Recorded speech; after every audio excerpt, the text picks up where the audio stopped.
Most people think every Bigfoot video is fake. Then one comes along that even experienced investigators can't explain. Welcome back. Today, we're looking at the most horrifying Bigfoot encounters. From a hunter who claimed Bigfoot stalked his group through the wilderness, to a trapper who said releasing a single photo brought the creature to his own doorstep.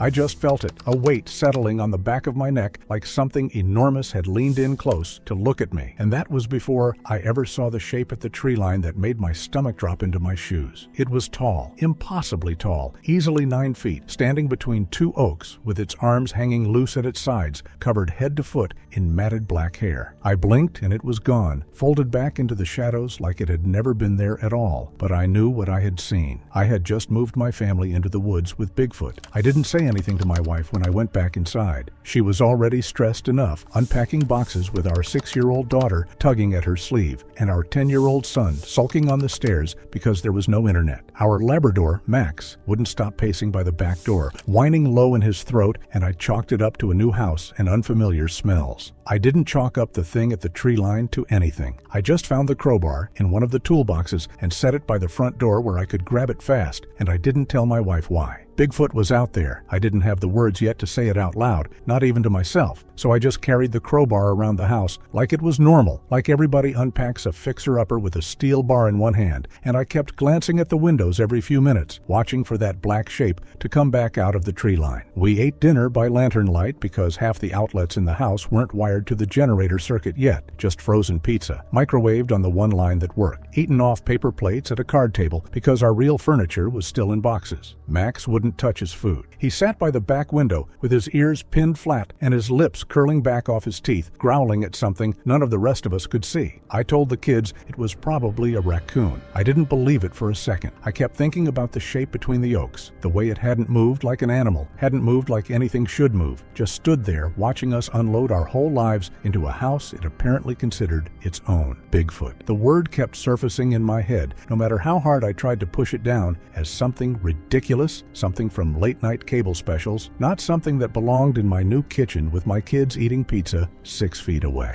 Then I saw the handprint on the glass. Right there on the outside of the window, Max was growling at, a huge smeared print with 5 fingers splayed wide and claw marks gouged into the fog of condensation, a print the size of a dinner plate. My heart slammed against my ribs. I grabbed the flashlight off the counter and went out the back door before my wife could ask where I was going, and the second I stepped onto the porch, the night air felt wrong, thick and still, like the whole property was holding its breath. The grass around the house was flattened in a wide, deliberate circle, like something had walked the entire perimeter of our home, checking every window, every door, cataloging every way in. I followed the flattened path with my flashlight shaking in my hand, and I found the tracks near the tree line, each one nearly 18 inches long, 5 toes pressed deep into the dirt, a stride length longer than anything on 2 legs had any business making. Bigfoot had walked a full lap around my house while my family ate pizza inside. I followed the tracks to the edge of the trees, and they simply stopped, not faded, not trailed off into leaf litter the way a normal animal's prints would. They stopped dead, mid-stride, like whatever made them had lifted straight up off the ground and vanished. I crouched down and ran my fingers along the last print, and the edges of it were still crumbling inward, fresh, wet, no more than a minute or 2 old, which meant Bigfoot had been standing exactly where I now knelt only moments before I got there. I stood there with the flashlight beam trembling across bare dirt, my pulse pounding in my ears, and I had never in my life felt so certain that I was being watched by something that could kill me in about 4 seconds if it wanted to. Somewhere off to my right, a branch snapped, a single dry crack in the total silence, and I swung the flashlight toward it and caught nothing but empty trunk and black spaces between them, any one of which could have been hiding 9 feet of muscle and matted hair. I backed away without turning around because some old animal part of my brain told me not to show my back to the tree line, and I didn't stop backing up until I hit the porch steps, my boots catching twice on the uneven ground because I couldn't make myself look down. Bigfoot was out there in the dark, close enough to smell my sweat, and I had brought my wife and my kids to live 20 yards from it. Inside, I barricaded the front door with the entryway bench and told my wife we were leaving first thing in the morning. She didn't ask why. She just looked at my face, at whatever was written across it, and she nodded and started quietly moving the kids' shoes by the door so we wouldn't waste time in the morning hunting for them. I loaded the hunting rifle I kept in the hall closet closet, an old bolt action I'd used exactly twice for deer, and I sat by the front window with the barrel resting on my knee, watching the black wall of trees for any hint of movement. The generator kept humming its steady mechanical drone from the basement, the only sound in a night that had otherwise gone dead silent. And somewhere out there, Bigfoot was moving through the dark, learning the shape of my house, learning where my family slept. I saw the eyes first, two dull amber circles reflecting back at me from about 50 yards out, low to the ground, and then suddenly not low at all, rising up and up until I understood with a sick lurch that they belonged to something standing 9.5 feet tall. For one long frozen second, neither of us moved, and in that second I could hear my own heartbeat pounding against my cracked eardrums louder than anything else in the world. Then Bigfoot came out of the tree line at a speed that should not have been possible for something that size, covering 50 yards in what felt like 2 seconds flat, its huge feet tearing up clumps of grass and dirt with every stride, and it hit our parked car broadside with its shoulder and flipped it onto its roof in an explosion of shattering glass and screaming metal that echoed off the tree line like a gunshot. Max bolted for the porch, barking hysterically, claws scrabbling on the gravel, and Bigfoot pivoted with terrifying grace and drove one massive fist straight through the siding of the house to snag the dog by the leg as he ran past, wrenching him sideways and flinging him across the yard like a toy. Max hit the ground in a yelping heap and dragged himself toward the tree line, whimpering, one leg clearly broken, and the sound of that whimper cutting through the chaos did something to me that the roar of an engine flipping never could. I was already moving before I decided to move, screaming for everyone to get inside as I ripped the front door open and charged out into the yard with the crowbar raised over my head. Bigfoot turned toward me, and up close it was a nightmare of scar tissue and matted black fur, its chest crossed with old wounds that had healed into thick ridges, and I swung the crowbar into its knee with everything I had. It felt like hitting a telephone pole. Bigfoot didn't even flinch from the pain, just made a low, irritated grunt and backhanded me across the yard with a blow that lifted me clean off my feet. I slammed into an old tree stump and felt two of my ribs give way with a crunch I felt more than heard, white-hot pain flooding my whole side as I struggled to breathe. Through the haze, I saw my wife burst out onto the porch, and Bigfoot lunged at her with one clawed hand, and she threw her arm up to block it out of pure instinct. The claws opened her forearm from wrist to elbow, 4 deep parallel gashes pumping blood down onto the porch boards, and she screamed and collapsed against the railing. Something in me overrode the pain in my chest, and I forced myself up, staggered to the overturned car, and wrenched the hunting rifle free from where it had fallen against the crushed doorframe. I fired 3 rounds into Bigfoot's chest as fast as I could work the bolt, and each shot punched it backward a half step, black blood spraying from the wounds, and finally it let out a bone-shaking roar of pain and fury and retreated in 3 enormous bounds back into the tree line, gone as fast as it had come. I dragged my wife inside by her good arm while the kids screamed and clung to each other in the hallway, and I shoved the couch against the splintered front door with my cracked ribs, screaming in protest. Bigfoot was still out there. I could feel it. The generator kept humming below our feet like nothing in the world was wrong, and I understood with total clarity that whatever was happening to us tonight had only just begun. The bombardment started without warning, a boulder the size of a basketball crashing through the kitchen roof and caving in half the ceiling in an avalanche of plaster dust and splintered beams. Bigfoot wasn't charging the house anymore. It was standing somewhere out in the dark, hurling rocks with the force of a wrecking ball, and a second stone blew straight through the living room window, showering my daughter in glass as she screamed and dove behind the couch. I herded everyone toward the basement stairs, the sturdiest part of the house, while a third impact collapsed the entire front porch under a half-ton slab of stone that must have come from somewhere deep in the woods. Bigfoot was methodical about it. I realized as I watched the pattern of impacts that it wasn't hurling randomly. It was targeting the corners of the house, the load-bearing points, trying to bring the whole structure down on top of us. I sent my wife down to the basement with the kids, her arm wrapped tight in a dish towel that was already soaked through, and I stayed upstairs with the rifle, firing at muzzle flash glimpses of movement out at the tree line every time a shape shifted in the dark. Every impact sent a shudder through the floorboards under my feet, dust sifting down from the ceiling in fine gray sheets, and twice a stone landed so close to the window I was crouched behind that the glass fractured into a spiderweb without even breaking through. Bigfoot didn't retreat from the gunfire this time, just kept throwing. Boulder after boulder, some of them tearing clean through drywall and lodging in the far walls, the house groaning and shuddering around me like a ship taking broadside hits in open water. I clipped it once in the shoulder, and it let out a furious bellow that rattled the remaining window panes, but it didn't stop, and I found myself counting my remaining shells with a dry mouth, down to 5, then rationing every shot like my family's life depended on each one, because it did. The rocks stopped falling right around 10:30, and the silence that followed was somehow worse than the noise, because I knew Bigfoot wasn't finished. I knew this was only the pause between rounds of something far longer and far worse than I had let myself imagine. The generator kept humming from below, oblivious, indifferent, the one steady sound left in a house that had otherwise gone silent and broken. I stood at the shattered window with 5 shells left and waited for whatever Bigfoot was going to try next. It came for the front door at a dead run, and this time it didn't claw or grab. It simply lowered its shoulder and slammed into the wood like a freight train, the first impact splitting the frame with a crack that shook the whole entryway. I threw my body against the couch we'd wedged there, bracing with my good side while my ribs screamed, and I shouted for the kids to bring anything heavy they could drag, the bookshelf, the china cabinet, whatever wasn't nailed down. Bigfoot hit the door a second time, and the couch skidded backward 6 inches across the floor despite my full weight against it, and I understood in that moment that brute strength alone was going to get it through eventually, no matter what we piled against the frame. The third impact split the door down the center, and Bigfoot didn't wait for the fourth. It punched straight through the drywall beside the frame instead, exploding through studs and insulation in a spray of debris, one massive clawed hand raking across my forearm as I scrambled back. I grabbed a screwdriver off the floor from a spilled toolbox and drove it into the back of that reaching hand as hard as I could, and Bigfoot recoiled with a furious howl, yanking the wounded hand back through the hole it had made. I barely had a second to breathe before it hit the door again, harder this time, and the whole thing gave way at once. A huge, hairy arm shot through the gap and closed around my son's ankle before any of us could react, the claws piercing straight through his sock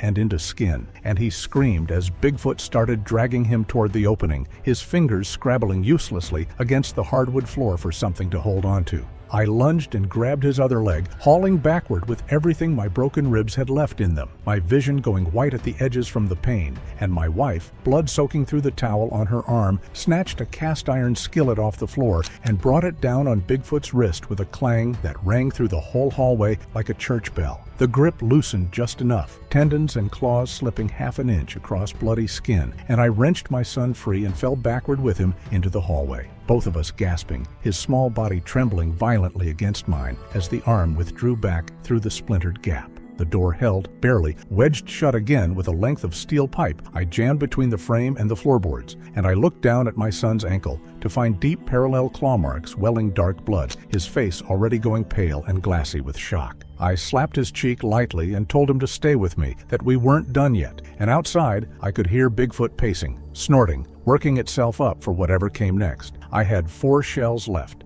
The scraping started above us less than 15 minutes later, heavy claws dragging across shingles, and I watched in horror as the living room ceiling began to bow downward under some tremendous weight. Bigfoot was on the roof, tearing it apart piece by piece, and a moment later, a clawed hand punched clean through the plaster and ripped the ceiling fan out by its wiring in a shower of sparks and dust. Another claw came through beside it, then another, widening the hole with terrifying speed, and I realized with a jolt of pure animal fear that it wasn't trying to collapse the house anymore. It was trying to climb down inside it. I grabbed the shotgun from the hall closet and forced myself up through the attic hatch despite the grinding pain in my ribs, crawling through pitch-black insulation toward the sound of Bigfoot's breathing directly above the plywood decking, close enough that I could smell it, a thick, wet animal stench that made my eyes water. The shingles above my head bowed and cracked with every shift of its weight, and dust and splinters rained down into my hair as I raised the shotgun blind and fired straight up through the roof.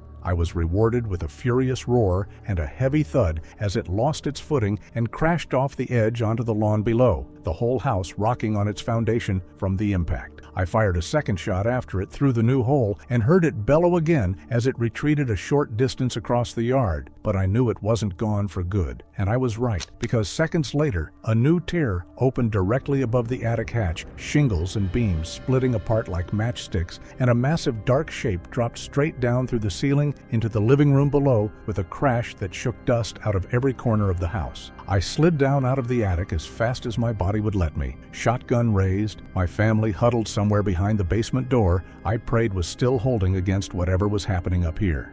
Bigfoot was hunched in the middle of the wrecked living room, sniffing the air, its shoulders nearly brushing the exposed ceiling joists on either side, and when it turned its head toward me, its eyes caught the lantern light and glowed for a half second, like 2 dying embers, and I felt every hair on my body stand up at once. I fired without thinking, the blast catching it high in the shoulder and spinning it half around in a spray of dark blood, and it swiped back at me with one raking claw that opened a gash across my forehead, blood immediately pouring into my eye and turning half the room red. I ducked low, worked the pump with only 2 shells left, my hands slick with my own blood, and fired again, point blank into its chest as it lunged for me a second time. Bigfoot staggered backward into the fireplace, cracked mantel stones raining down around it in a cloud of soot and dust, and went still, twitching faintly in the debris, one massive hand still curling and uncurling against the hearth. I didn't stop to see if it was really dead. I couldn't afford to. I dragged the massive body outside, by its arm, my whole body screaming with every step,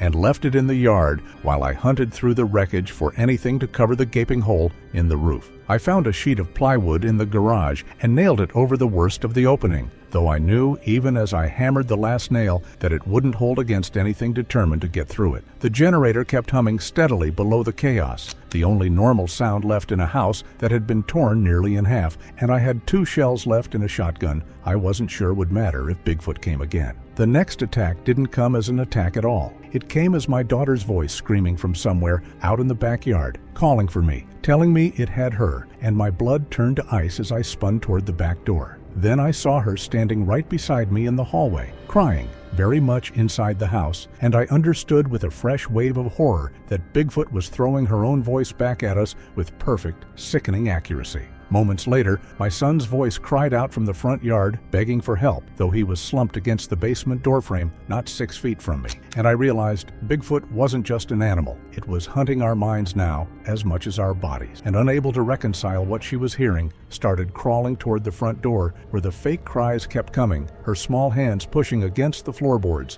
and I grabbed her and held her against my chest while the voice kept calling out that it hurt, that it needed help, in tones so exact I nearly believed it myself, despite the fact that I could feel her tiny heartbeat racing against my own ribs at that exact moment. The voice moved too, drifting from the front yard to somewhere near the side of the house, then back again, as if Bigfoot were pacing a slow circle around us while it worked its trick, testing which direction would pull us out fastest. Then the voice shifted again, calling my wife's name in a pitch-perfect imitation of our daughter's cries, and my wife, dizzy and pale from blood loss, began dragging herself up the basement stairs, insisting that our girl was really out there, one hand smearing blood along the stair rail as she pulled herself upward. I had to physically block her, holding her back while she fought me with more strength than her ruined arm should have had left in it, sobbing that she could hear our daughter, that we had to go now, and I finally forced her back down the stairs and slammed the basement door shut, my own eyes blurring with tears because even I couldn't be sure anymore what was real and what Bigfoot had manufactured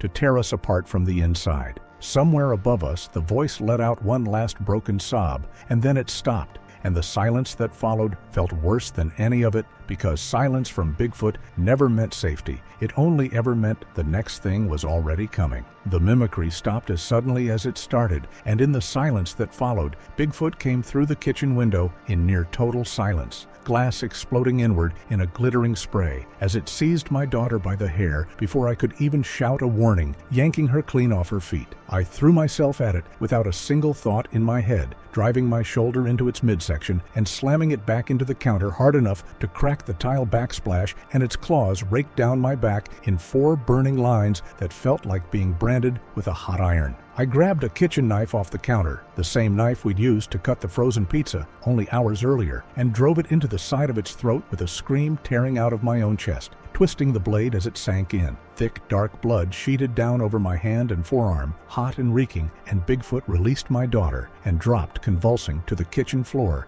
one fist beating weakly against the linoleum before going still. My daughter was pale, bleeding from a dozen shallow glass cuts across her back, and I gathered her up and carried her down to the basement where the rest of my family lay in various states of ruin, my wife barely conscious, my son's ankles swollen and hot to the touch, infection already setting in. I was the only one still standing, and I didn't feel like I was standing on much. The generator hummed on below us, oblivious to everything, and I had exactly 1 shell left in the shotgun and no idea if it would be enough for whatever Bigfoot had left in it. The scraping came from beneath the basement floor sometime after 3 in the morning, a slow, deliberate clawing sound working its way toward us through packed earth, and I understood with total dread that Bigfoot was tunneling directly toward the one thing keeping any part of our lives functioning, the generator itself. I grabbed the fireman's axe from the utility shelf and the one working flashlight and went to stand over the machine as the dirt in the corner of the basement began to heave and crack, a massive clawed hand finally breaking through into open air.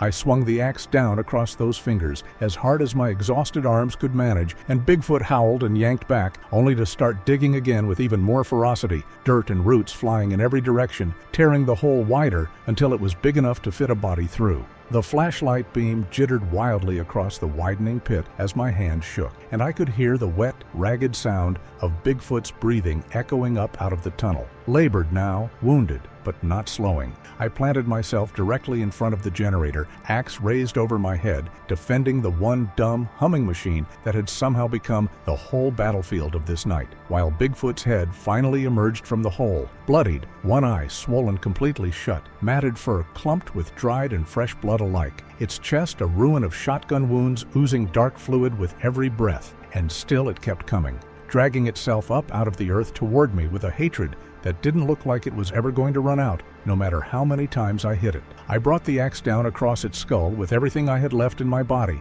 and Bigfoot went rigid, then limp, and I thought for one heartbeat that it was finally over, until its other hand shot out and clamped around my ankle and yanked me off my feet. I hit the concrete face first, pain exploding across my nose, and by the time I rolled over, Bigfoot had hauled itself the rest of the way up out of the tunnel and was standing over me, swaying, dark blood dripping steadily from a dozen wounds onto the basement floor. I crawled toward the generator on my hands and knees, blood from my forehead dripping steadily onto the concrete beneath me, and I actually begged out loud for it to leave the machine alone, for my family's sake, because without it we had nothing left. No lights, no water, no way to keep my kids alive through what remained of the night. Bigfoot looked down at me without a trace of mercy in its one open eye, breathing in slow, ragged pulls through a throat still leaking blood from earlier wounds, and then it turned its ruined body toward the generator and drove one heavy foot into its side. Not even hard, almost casual, the way a man might nudge something off a table without a second thought, just enough to tip the whole unit onto the concrete.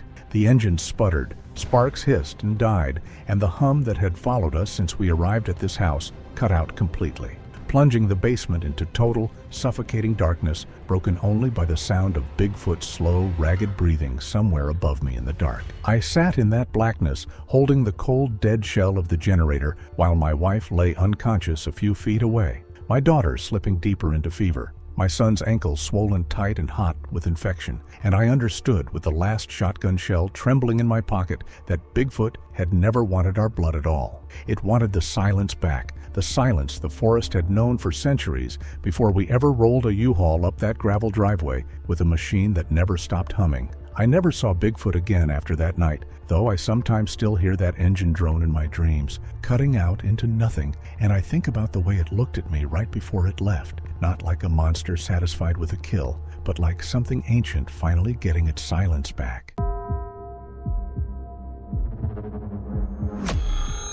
The first sound on the recording is a ladder rung creaking under weight that shouldn't be there. It's 5:48 in the morning, pitch black in the hollow below the North Ridge, and a bow hunter 30 feet up in a white oak whispers 4 words into his phone before the line goes dead. Something just shook my ladder. That's where this starts. Not with a missing person report, not with a worried wife calling the sheriff's department. It starts with a recording, and it starts with Bigfoot already in the tree. Recovery teams first found a 300-pound rated steel tree stand folded nearly 90 degrees, with its mounting bolt still embedded in the tree, indicating immense force consistent with the alleged Bigfoot encounter. 2 experienced hunters had been positioned about 80 yards apart, overlooking a shared clearing. Investigators concluded the attack came from above, not the ground, based on stripped bark and long, straight gouges on thick branches, suggesting a large creature had moved through the canopy before the hunters arrived. The first hunter's safety harness was recovered, still clipped to the tree, hanging empty, swaying when the wind caught it, according to the man who found it. The chest strap had been severed in a single clean line, not chewed, not torn through fibers the way an animal bite would leave frayed, ragged edges. A single cut, straight across, like a blade had passed through it once, and never come back. Whatever did that had either a tool or something close enough to a tool that the difference doesn't matter anymore. That's the detail that should bother you the most. Bigfoot isn't supposed to use tools. Bigfoot is supposed to be an animal, however strange, however cryptid, however folkloric.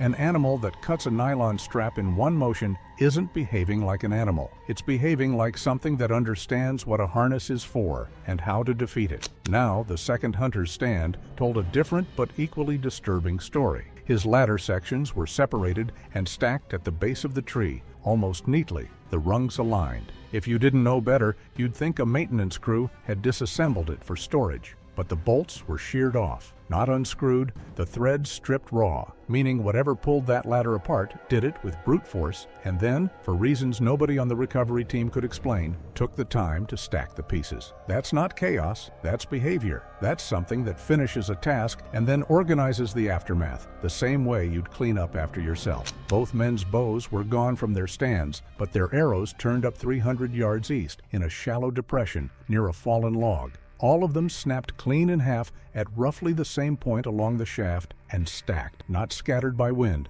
not dragged by scavengers. Stacked, the broken halves laid parallel to each other like kindling arranged for a fire that never got lit. I've gone back and forth on what that means, and I keep landing in the same place. This wasn't an animal destroying a threat. This was Bigfoot disarming two men and then keeping a tally of what it took from them. There was no blood at either tree. None on the bark, none on the forest floor, none on the recovered gear. No drag marks leading away through the underbrush, which on its own should tell you how strange this is, because a body weighing 180 or 200 pounds doesn't just vanish without leaving a furrow in the leaf litter, a broken branch, a scuff mark, something. Two grown men disappeared from two separate trees and left behind nothing but bent steel, a severed strap, and a stack of broken arrows. The tracks were the last piece, and they're the piece that convinced the search coordinator to call in outside help. Beneath both oaks, investigators found a single continuous trail of footprints, each one around 17 inches long, the stride consistent, circling both trees for what the depth and freshness of the impressions suggested was hours. Hours of pacing, hours of waiting. Whatever attacked these two men wasn't reacting to a surprise encounter. It had positioned itself in the canopy, climbed down at intervals to circle the bases of both trees, checked the terrain, and then climbed back up to wait for first light. That's premeditation. That's a hunting strategy executed against hunters, and it's only the first of 6. There's one more detail from that first scene that didn't make it into the initial report, and I only learned about it after talking to a member of the recovery crew directly.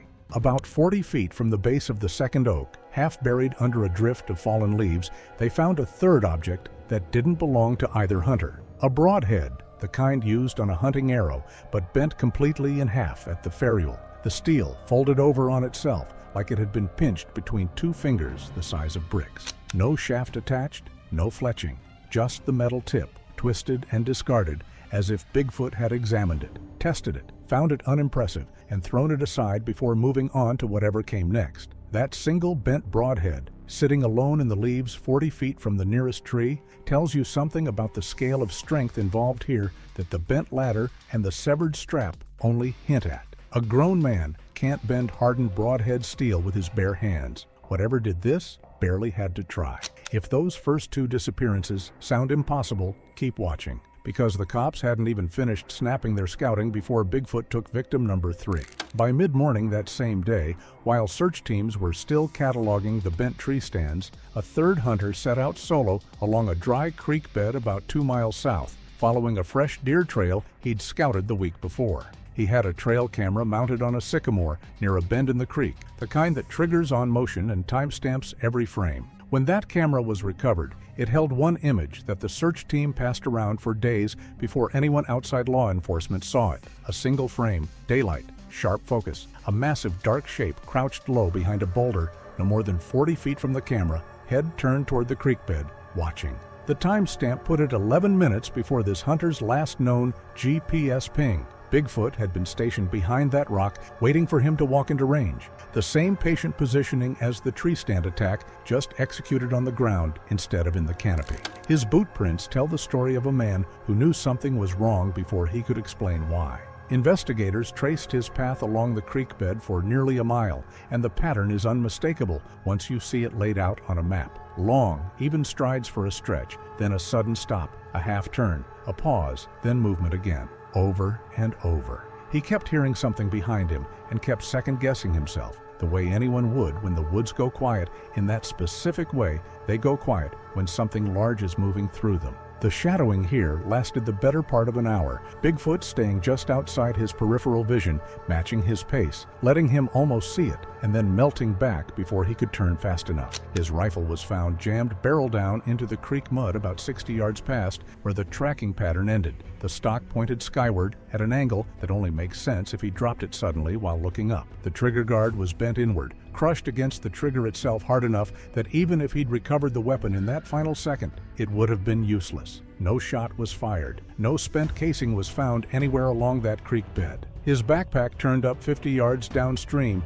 wedged between two rocks, every zipper torn open from the outside, contents scattered across the gravel bar. A multi-tool, a length of paracord, a half-eaten energy bar still in its wrapper, all flung in different directions like the bag had been shaken and emptied rather than methodically searched. But one item from that pack stopped the recovery team cold. His water bottle, a hard plastic container that should have taken serious force to deform, was crushed nearly flat, and pressed into the crushed plastic was a single handprint, fingers and palm, both visible in the deformation, easily twice the width of an adult man's hand. The last physical trace of him was a single footprint pressed deep into the creek mud, 18 inches from heel to toe, far larger than the trail he'd been laying down himself. His own. Boot prints simply stopped at that mark. There was no struggle pattern, no skid marks from a falling body, and no sign he turned to fight or run. The stride pattern shows he was moving forward at a normal hunting pace, and then his prints just end,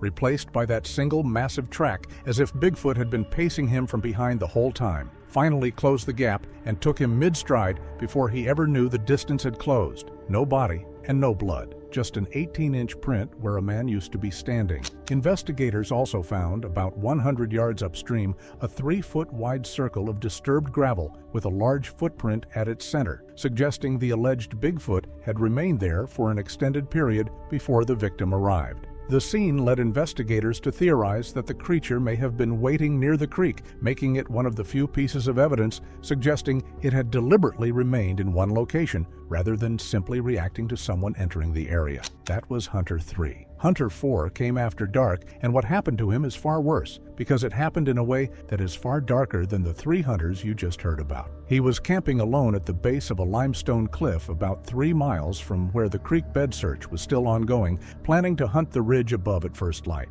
His tent was a freestanding dome, aluminum poles, the kind that's supposed to hold up against heavy wind and rain. When it was found the next morning, it was collapsed flat, the poles bent into a uniform U-shape, as if something had simply lowered its full weight onto the center of the structure and held it there. Not stomped, not torn through, sat on or knelt on with enough mass to flatten aluminum tent poles without snapping them outright. But the detail that's haunted the investigators more than the collapsed tent is what happened to the sleeping bag inside it. The zipper had been worked from the outside, pulled down along its track the way a person opens a sleeping bag to check on someone, not the way an animal claws through fabric to get at what's inside. The zipper pull itself had snapped off at the very end of that motion, like whatever opened it pulled just slightly too hard at the last few inches. This man's tent wasn't torn into. It was unzipped, calmly, deliberately, by something that understood exactly how a zipper works. His headlamp turned up a few feet from the collapsed tent, still switched on,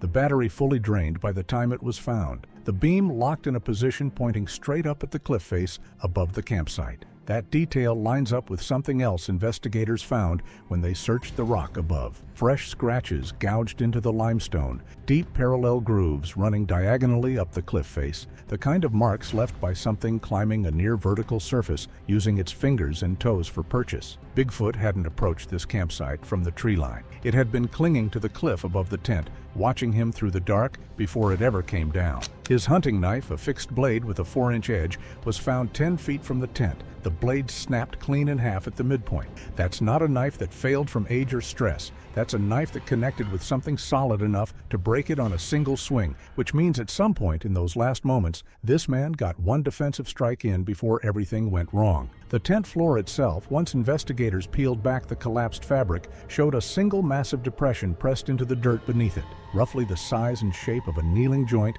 deep enough to suggest hundreds of pounds bearing down on that one spot. That's where Bigfoot pinned him. And then there are the boots. His hiking boots were found outside the tent, not kicked off in a struggle, not scattered, but placed side by side at the foot of the collapsed dome, laces cut clean and lying neatly across the toes. That detail keeps coming up in this case. The laces, the careful placement, and every time investigators bring it up, they use the same word: ritualistic. Animals don't arrange footwear. Whatever is doing this is leaving a signature, the way a person leaves a signature, and that signature has now shown up at 3 separate scenes in less than 24 hours. No blood, no body, just a flattened tent, a broken knife, and 2 boots set neatly side by side at the edge of the wreckage. Near the tree line, investigators found a lean-to-like structure made from deliberately snapped and stacked branches beside a fallen log. Although no additional evidence was found inside, its construction suggested purposeful behavior. Investigators theorized it may have served as a concealed observation point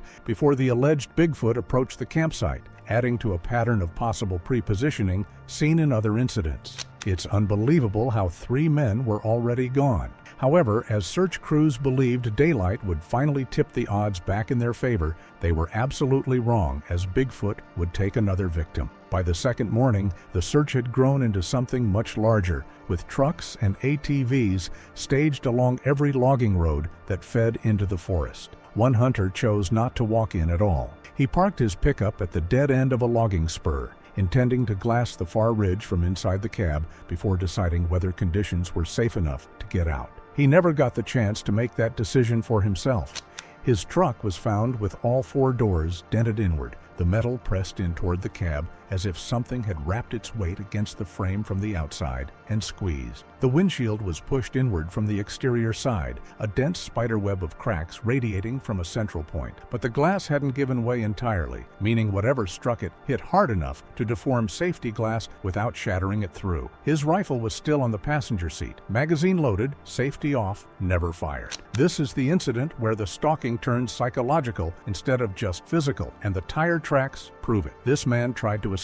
The tracks behind his truck show a reverse maneuver, tires cutting hard through the gravel, an attempt to back out of the spur road and get clear. But he couldn't, because boulders had been rolled across the road behind him sometime in the preceding hours, blocking the only way out. Not fallen boulders, rolled. Investigators found drag furrows in the dirt leading from a slope above the road down to where the rocks now sat, evidence that something had physically moved them into place to seal off his exit before he ever realized he needed one. His cell phone was recovered from the floorboard on the driver's side, camera app still open, battery dead. The last photo on that device is blurred, taken in a hurry, but clear enough to make out matted black fur filling most of the frame and, just at the edge, a single dark eye catching the light. He saw it coming for him through the windshield, raised his phone, and got one frame off before whatever happened next happened. The driver's side door handle was torn completely off the truck, the metal twisted and deformed like soft taffy, evidence of a grip strength that doesn't belong to anything that's supposed to exist in an Ohio forest. There was no blood found anywhere inside the cab,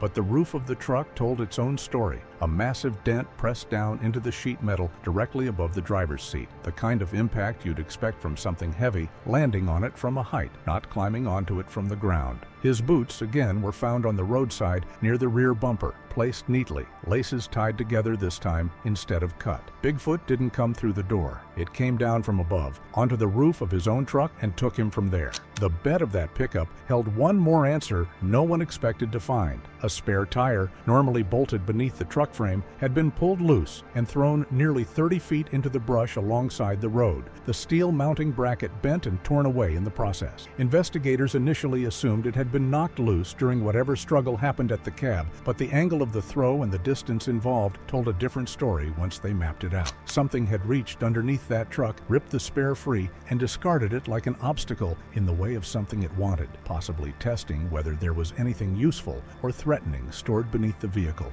before it ever moved to the cab itself. That level of methodical searching, checking under a truck the same way it had checked through a backpack at the creek bed, fits the same pattern that's been building since the very first tree stand. Bigfoot isn't simply attacking, it's investigating, taking inventory of everything these men carried before it ever takes the men themselves. That makes 4 men gone in under 2 days, and the search effort that followed was the largest the region had mounted in years. Now the truck proved Bigfoot could trap a man without ever touching the forest. However, the next attack showed it didn't even need the element of surprise anymore. 2 more hunters, brothers who'd grown up hiking these ridges together, volunteered to walk the high ground at dusk on the second evening, covering a section of ridgeline that hadn't yet been cleared. Their GPS units, recovered later, show something the search coordinator described as immediately alarming once he saw the data plotted out. The pace of their movement along that ridge was far too fast for a casual evening hunt. These men were running. The audio recovered from one brother's phone captures the moment everything changed. He's breathing hard, the kind of breathing that comes from sprinting uphill, and he shouts to his brother that it's pacing them in the tree line. Then there's a stretch of heavy breathing, branches snapping somewhere off to the side, and then nothing. The recording cuts to silence. What the reconstruction team pieced together from the ground sign paints this as the most aggressive of all 6 incidents, a deliberate chase rather than an ambush. Bigfoot ran parallel to the 2 brothers for nearly half a mile, crashing through saplings and undergrowth as it moved, the broken vegetation forming a visible corridor through the brush that investigators were able to walk and photograph the next day. It wasn't trying to catch them in a straight line. It was herding them, pushing them off the ridge trail and toward a dead-end overlook where the terrain dropped away into a sheer drop of close to 60 feet. Their boot prints show both men stopping hard at the cliff edge, spinning to face the tree line they'd just come from, and opening fire. Investigators recovered 6 spent shotgun shell casings at that overlook, all of them aimed back toward the tree line, which tells you these men believed the threat was still in front of them, still on the ground, still approaching from the direction they'd been running from. But the branches in the canopy directly above that overlook were snapped and broken in a pattern that only makes sense if something had circled wide through the treetops and come down on them from above while they were focused on the ground-level threat they thought they were facing. Their shotguns were eventually found at the base of the cliff, the barrels bent into hooked shapes, twisted with a force that no fall from 60 feet could account for on its own, not without something actively crushing the steel afterward. There was no blood at the top of the overlook, despite 6 rounds having been fired from that exact spot. But at the bottom of the cliff, where 2 falling bodies should have left some trace, some impact pattern in the rock and brush below, there was nothing. No bodies, no blood, just 2 more pairs of boots, set side by side near the base of the rock face, laces tied in the same careful manner as the previous scene. The conclusion the recovery team reached, however uncomfortable, is that Bigfoot either caught both men mid-fall or seized them before they ever went over the edge, because something that size landing at the base of that cliff should have left a crater of disturbed gravel and broken brush, and instead the ground there was undisturbed. What makes this incident stand apart from the previous 4 is the sheer aggression of it, the willingness to be heard, to crash through saplings loud enough that both brothers knew exactly where the threat was coming from at every point during that half-mile chase. Every other incident in this account involved stealth, patience, ambush. This one involved a deliberate, noisy pursuit, as if Bigfoot had grown bolder with each successful incident, no longer needing to hide its approach because it had already learned that hiding wasn't necessary. Investigators found one more unsettling detail near the start of that chase corridor, close to where the brothers' GPS pings first show them breaking into a run. A series of 3 trees, each about 6 inches in diameter, snapped off at chest height within feet of each other, the broken trunks all leaning in the same direction, away from the ridge trail and toward the dead-end overlook. Bigfoot hadn't just chased these men toward that cliff. It had cleared a path toward it beforehand, breaking down anything that might have given them an alternate route to escape through the brush, funneling them toward the one place they had nowhere left to run. Get this, 6 hunters gone by the start of the 3rd day. And if you think Bigfoot is done, think again, because the Sasquatch is about to make that 8. He was the search guide, the man who'd organized volunteer teams since the first hunter went missing, armed, experienced, carrying a .44 Magnum revolver that he'd used on dangerous game before. On the 3rd day, while leading a search party along the base of the ridge, he split off from the group to check a limestone cave mouth that one of the dogs had alerted on. telling the others he'd circle back within 20 minutes. He never did. His revolver was found just inside the cave entrance. Cylinder swung open, all 6 rounds still loaded and unfired. He never got a shot off, despite being the most prepared man in this entire account, despite knowing what had already happened to 6 other hunters, despite carrying a weapon built to stop something massive. His flashlight was recovered deeper inside the cave, still switched on when found. The beam locked onto the back wall, illuminating something investigators almost missed in their first pass through. Bigfoot made 5 deep grooves gouged into the limestone, spaced apart in a pattern consistent with a massive hand, pressed flat against the rock and then dragged downward, fingers splayed. The stalking in this final incident reads as the most intimate of the entire sequence. His boot prints inside the cave show him walking backward, deeper into the dark, the whole time facing the entrance behind him, never turning his back on whatever was following. That's a man who knew something was behind him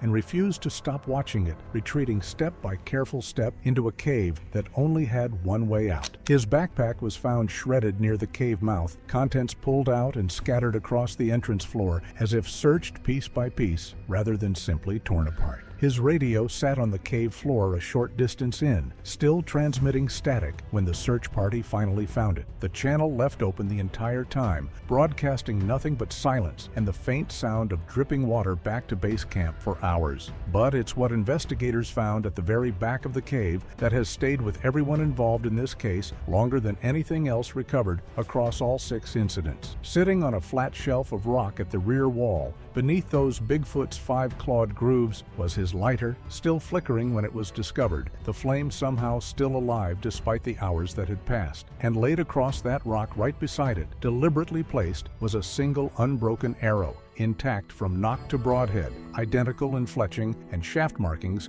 to the arrows recovered from the very first incident 3 days earlier on the North Ridge. Bigfoot had carried that arrow from the first attack site, across miles of forest, through 2 more days and 4 more incidents, and set it down at the back of this cave like an offering left for whoever came looking. That single detail reframes everything that came before it. This was never a string of random encounters. This was a collection being assembled, trophy by trophy, scene by scene, and the cave was where it had been keeping them. The cave walls around that back chamber showed multiple handprints pressed into a thin layer of mineral dust, all of them at roughly 9 feet off the cave floor, all of them oriented to face the entrance, as if Bigfoot had stood there in the dark, hand braced against the stone, watching the cave mouth and waiting for the guide to walk all the way in before it ever moved. No body was found. No blood was found. Just a guide's revolver with 6 unfired rounds, a flickering lighter, a single arrow laid across a rock like a marker, and the smell of rot drifting out from somewhere deeper in the limestone that no one on the search team was willing to follow any farther that day.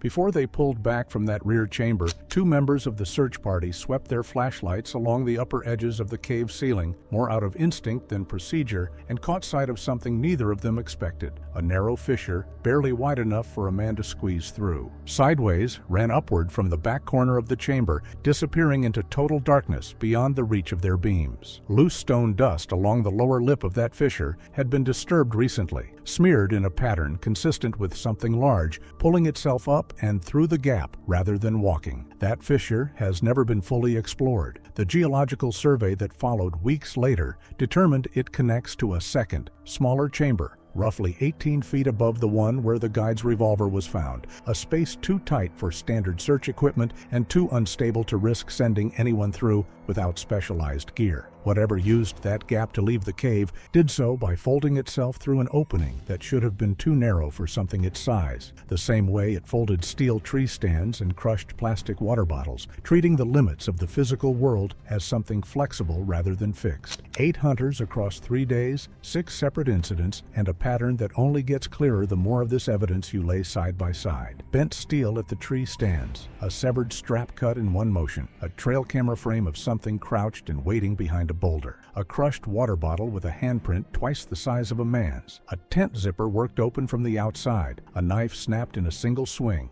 A truck roof caved in from above. 6 shotgun shells fired at a threat that came from the wrong direction entirely. And at the very end, in the back of a limestone cave, an arrow carried 3 days and 3 miles, set down deliberately beside a still burning lighter, like Bigfoot wanted whoever found it to know exactly what had been collected and exactly who was responsible. Now I laid all 6 GPS points over the satellite map. They form a straight line, exactly 2 miles long. A logging road permit was approved for that corridor the week before the first attack. The creature didn't wander into these hunters. It patrolled them. Each incident happened at a different choke point along that line. The oaks, the creek bed, the cliff base, the logging spur, the ridge line, the cave. It was systematically removing anyone who entered that corridor, one group at a time. The crushed bottles, the bent bows, the cut harnesses, the arranged boots, all of it points to a creature that doesn't kill for food. It kills for territory. Bigfoot did this, and it's not finished. Trail cam 4 kicks on at 6:02 in the evening, and the first thing I notice isn't the rangers setting up camp. It's the ridgeline 400 yards back, sitting there in the wide shot like a smudge. Somebody forgot to clean off the lens. 15 minutes later, at 6:17, a low-frequency pop rolls across the audio track, the kind of sound that doesn't belong to wind or branches or anything with a name. I rewind it 3 times before I let myself keep going, because that's the moment Bigfoot enters this footage, standing dead still on that ridge for 4 straight minutes, its head swaying side to side with a rhythm that's way too deliberate to be an animal grazing or scratching an itch. This is a body reading a room. I pull up the thermal overlay that got applied after the fact, and this is where my stomach starts to turn. The chest cavity on that silhouette is expanding and contracting in a pattern, and when I line it up against the audio of the rangers talking down at the tents, it matches. Breath for breath, syllable for syllable, Bigfoot is breathing along with their conversation from 400 yards out, like it's tasting the shape of their voices before it ever gets close enough to use them. Whatever is about to happen to Dex, Sarah, Leo, and Captain Hale, it started right here, with something enormous standing in the tree line and turning their small talk into a blueprint. The next file is Hale's body cam, time-stamped 6 minutes after the trail cam picked up that pop. Roll call audio, mundane stuff, Dex griping about radio static, Sarah rambling about some plant she found, Leo laughing that nervous laugh people do when the woods feel a little too quiet. I almost skip past it until I isolate the ambient track and hear it, a fractional second echo riding underneath Hale's own voice, a harmonic duplication that has no business existing in an open field with no canyon walls to bounce off of. I check the delay against the distance to that ridge, and it lines up exactly. Bigfoot isn't just watching. Bigfoot is already rehearsing.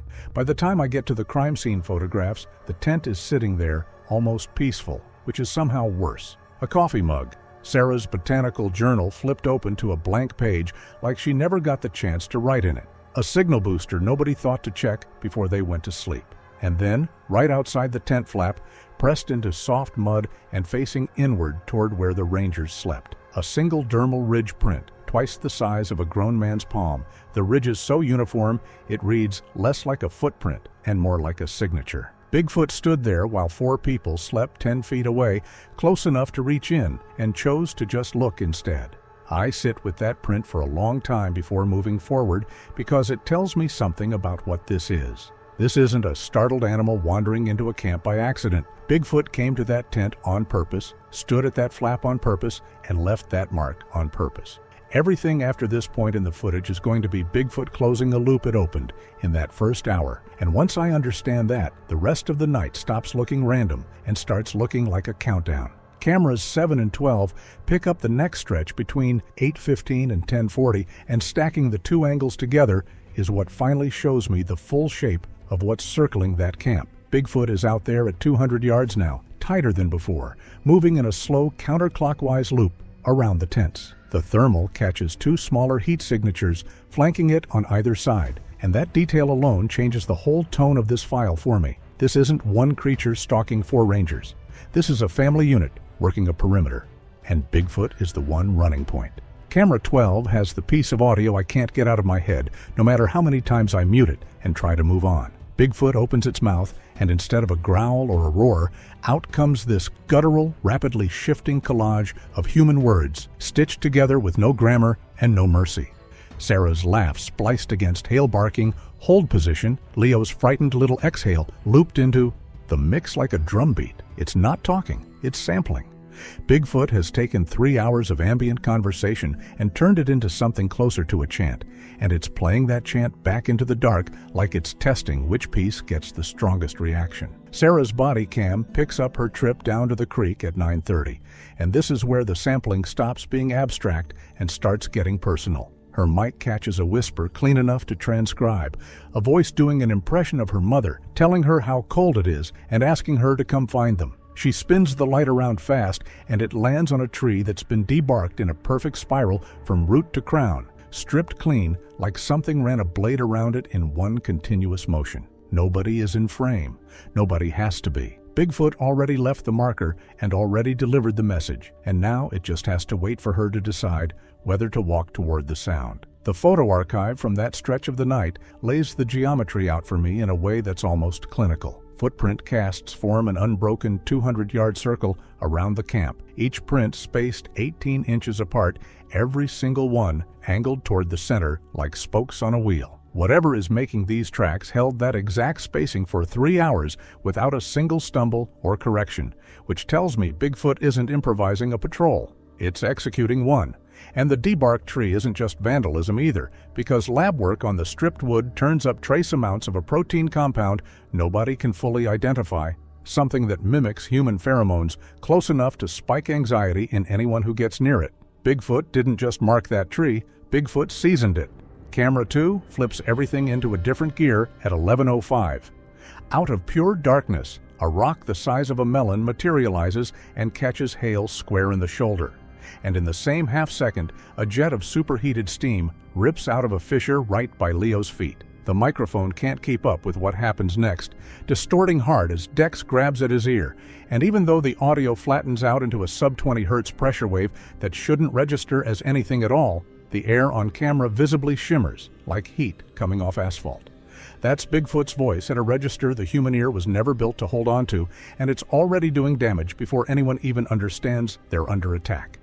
Dex's body cam from a few seconds later shows the audio going muffled, his footing giving out, and then his hand pulling a 4-inch needle-barbed quill out of his own calf, which I have to correct myself on because the field notes actually tag this injury to Sarah, and either way, the object he's holding up to the lens is not something that grows on any animal native to Montana.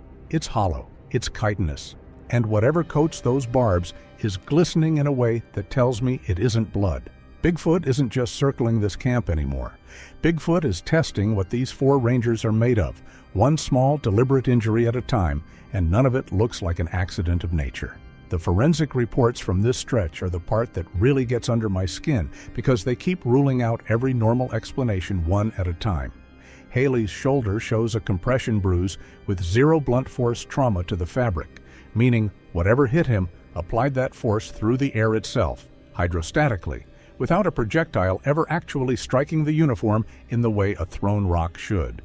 Leo's burned fingers trace back to soil that only melts north of 400 degrees Fahrenheit, confirming that steam vent didn't open on its own. It got triggered by a percussive strike to the ground, timed perfectly to Leo's position. And the quill pulled from the ranger's leg carries a neurotoxin built for exactly one purpose: freeze the muscles and crank the ears up so high that every whisper Bigfoot makes afterward lands like a shout pressed right against the skull. A single drop of blood recovered off a leaf near the injury site comes back with adrenaline levels that are, frankly, off the chart the lab normally works with, and that tells its own story.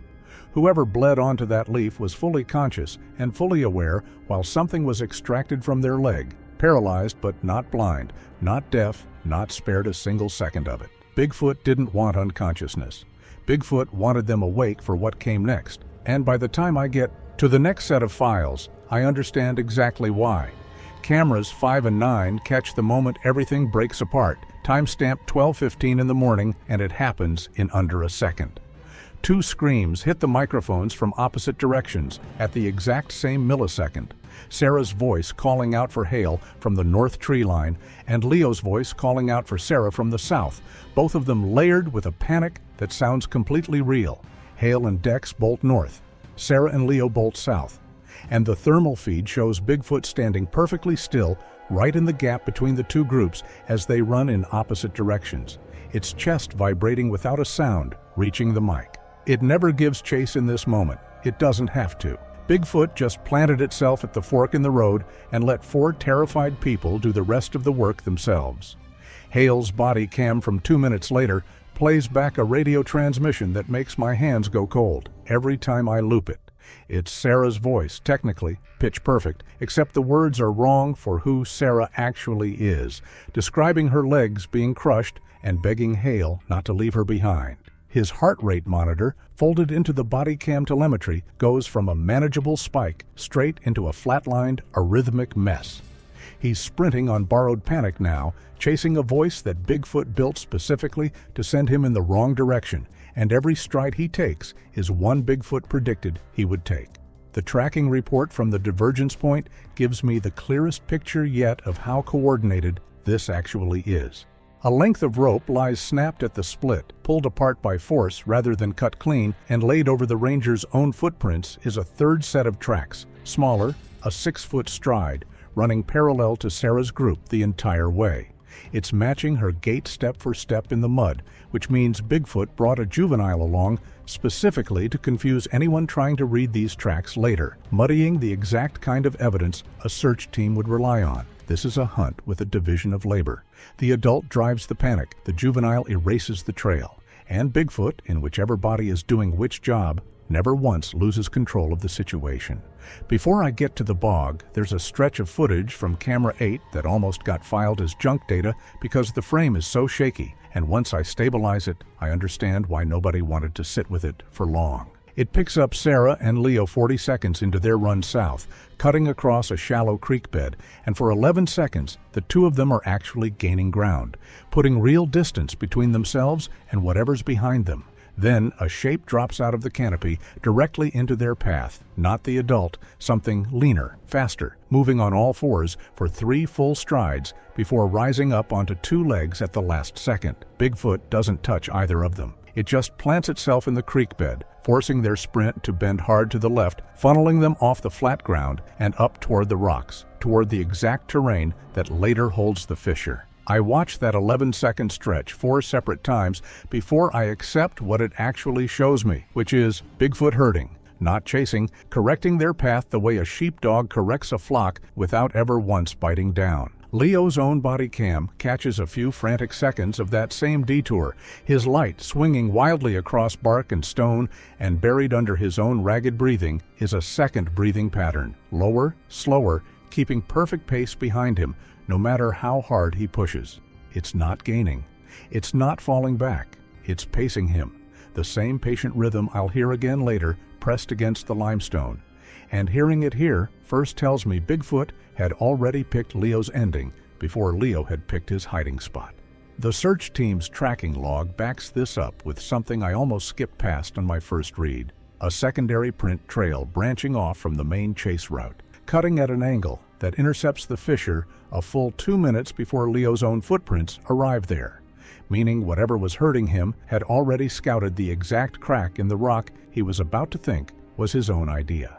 There's a smaller piece of physical evidence from this same stretch that the initial report almost buried in a footnote, a snapped carabiner recovered from the creek bed, still clipped to a torn loop of nylon. Webbing that used to be part of Leo's climbing kit. The metal isn't bent from a fall or a snag on rock. It's sheared clean through, the kind of cut you'd expect from a tool, not a tumble. And lab analysis on the fracture edge finds microscopic striations consistent with something raking across it at speed, a claw or a nail dragged hard enough to slice hardened steel without ever slowing down the animal doing it. Bigfoot didn't need to grab Leo to control him. Cutting one strap at the right second was enough to make sure he couldn't climb his way out of the path being laid out for him. And that's the kind of precision that keeps showing up every time I think I've found the edge of what this thing is capable of. Hale and Dex's run north gets its own short but brutal entry from camera 11, timestamped just 2 minutes after the split, and it's the clearest look I get at how fast this thing can actually move when it wants to be seen doing it. The 2 men are cutting through dense brush, Hale still shouting orders into a radio that isn't reaching anyone, when a wall of branches directly ahead of them simply stops moving, like something enormous just settled into place and decided to wait. Bigfoot doesn't charge out of that brush. It just stands up out of it, unfolding to a height that makes both men flinch backward without either one screaming, and for a full 2 seconds, the three of them are frozen in the frame, predator and prey sizing each other up before Bigfoot simply steps sideways and lets them pass. It didn't need to stop them here, it only needed to prove it could have. Dex's own body cam picks up a detail in that same encounter that the review team flagged as a priority anomaly, a low, resonant vibration running through the audio track that doesn't match footsteps, engine noise, or wind, something closer to a held note. Sustained for the entire 2 seconds, Bigfoot is standing in frame. When the audio engineers isolate and slow that vibration down, it resolves into something horribly specific. A stretched, guttural fragment of Dex's own name, dragged out so long it barely sounds like language anymore. Bigfoot wasn't just standing there. It was already speaking to him, low enough that his conscious brain never registered it as words, planting something that wouldn't surface again until he was face down in that bog, 40 minutes later, listening to his own breath get echoed back at him. The physical evidence from this stretch is thinner than the rest, mostly because neither man stopped moving long enough to leave much behind. But the search team does recover one object worth noting: Hale's spare radio battery found 40 yards off the main route, its casing split open, not by impact, but by what the report describes as compressive force applied evenly across the entire shell, the kind of pressure you'd get from a hand large enough to wrap fully around a device built to survive a fall onto rock. Bigfoot didn't drop that battery by accident during a chase. Bigfoot picked it up at some point during those 2 frozen seconds, crushed it in one motion, and let it fall, a small, silent guarantee that whatever call Hale was trying to get out that night was never going to leave the valley. Camera 14 picks up Dex at 1:03 in the morning, stumbling into a stagnant peat bog in the dark, and what I watch next is the slowest, most deliberate thing in the entire file. Bigfoot stays up on the bank, uproots a dead 12-foot spruce like it's pulling a weed, and uses the trunk as a lever to press Dex face down into the black water. There's no frenzy to it.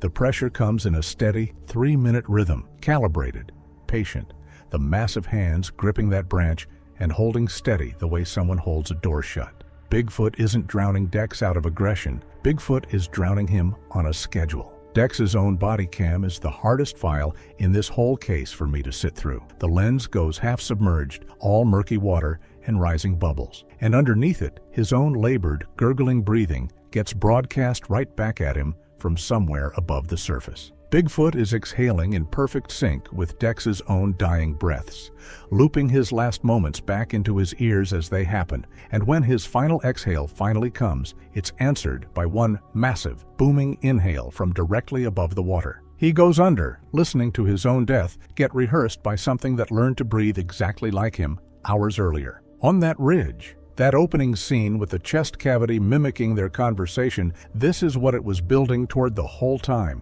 The recovery log fills in the aftermath once the bog gets drained. Dex's tactical vest turns up 20 feet from the water, folded with a precision that no panicked person leaves behind on their way to save a drowning friend. The spruce branch comes back covered in palm prints, too large for any bear this side of the continent, and sealed in a waterproof case on the bank sits a small audio recorder holding a 5-minute loop of Dex's own breathing, gradually, deliberately, morphing into Bigfoot's low, guttural purr by the end of the track. Bigfoot didn't just kill him, Bigfoot kept the recording. Camera 17 jumps ahead to 128 and finds Leo squeezed into a narrow limestone fissure, and this is where I start to realize Bigfoot has a different method for every single ranger, tailored, almost personal. Bigfoot arrives at the mouth of the crack, crouches down, looks in, and doesn't reach a single finger inside. Instead, it presses its chest flat against the rock face and starts beating a slow rhythm into the stone, one heavy thump every 2 seconds, and the camera sensor actually picks up the surrounding rock, shuddering fine dust sifting down off the ceiling with each impact. Leo's body cam is total darkness at this point, just his own voice whispering that he's safe right before the infrasound hits and proves him wrong. When I run the audio through a filter, it comes back locked onto a sustained 12 Hz, which happens to be close to the resonant frequency of human bone and calcium carbonate both, meaning Bigfoot picked this exact rhythm on purpose, aimed at the exact material trapping Leo and the exact material holding his skeleton together. His scream cuts off mid-breath as the ceiling above him starts shattering into sand, raining down in sheets, and the very last thing the microphone captures before the lens cracks and dies is Bigfoot humming, note for note, the same lullaby Leo's mother used to sing him, played back with a precision that leaves no room to call it coincidence. The excavation crew digs 15 feet into that collapsed fissure and comes up with nothing but pulverized limestone dust and Leo's crushed helmet, flattened the way a hydraulic press flattens a can, and yet there's no blood, no tissue, nothing you'd expect from a body caught under that much rock. What they do find, laced through the dust itself, is a fine red-tinged particulate that matches Leo's DNA, which tells me his body wasn't just buried under that stone, it got folded into it. And when they finally pull the SD card and play back that final lullaby file, it runs backward, every note reversed, like Bigfoot recorded a message and then deliberately scrambled it before letting anyone hear it a second time. Camera 21 is stationed behind a 30-foot waterfall, and it catches Sarah at 2:10 trying to hide inside the curtain of falling water like it might actually shield her. It doesn't. Bigfoot steps through that wall of water like it's nothing heavier than a light drizzle, completely unbothered by 30 feet of freezing runoff pouring straight down. A massive, hairy arm reaches through the cascade and closes around her ankle, and instead of yanking her out into the open, Bigfoot holds her under, submerged in the plunge pool, her face just beneath the surface, where the clear, dark water lets the camera catch every second of it. Her own body cam lurches downward in the same instant, framing pale, almost webbed-looking fingers wrapped tight around her boot. Underneath the constant roar of the falls, a soft motherly whisper somehow cuts clean through the noise, telling her it's okay, telling her to just go to sleep, using her own mother's voice like it's been sitting in storage waiting for this exact moment. Her struggling slows down over the next minute and a half until it stops completely, and the picture fades out to white, right as her body goes still. Bigfoot didn't drown her the way it drowned Dex. Bigfoot lulled her. The dive team searches the pool downstream and never recovers a body, only Sarah's botanical sampling kit wedged between two rocks near the base, and inside it, a single long gray hair with a medulla pattern that doesn't match any known primate on record. Her body cam turns up completely dry on the bank, placed there instead of dropped there, which is its own kind of message.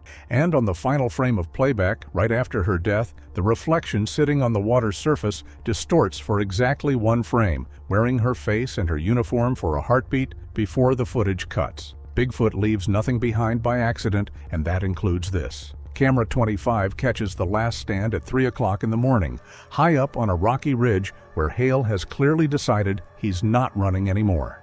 He fires a flare straight at Bigfoot, and for 3 full seconds, the burn lights up a face that stops me cold every time I watch it back. Flat, almost human in its proportions, carrying absolutely no malice in it at all, just cold, patient observation, like it's grating him.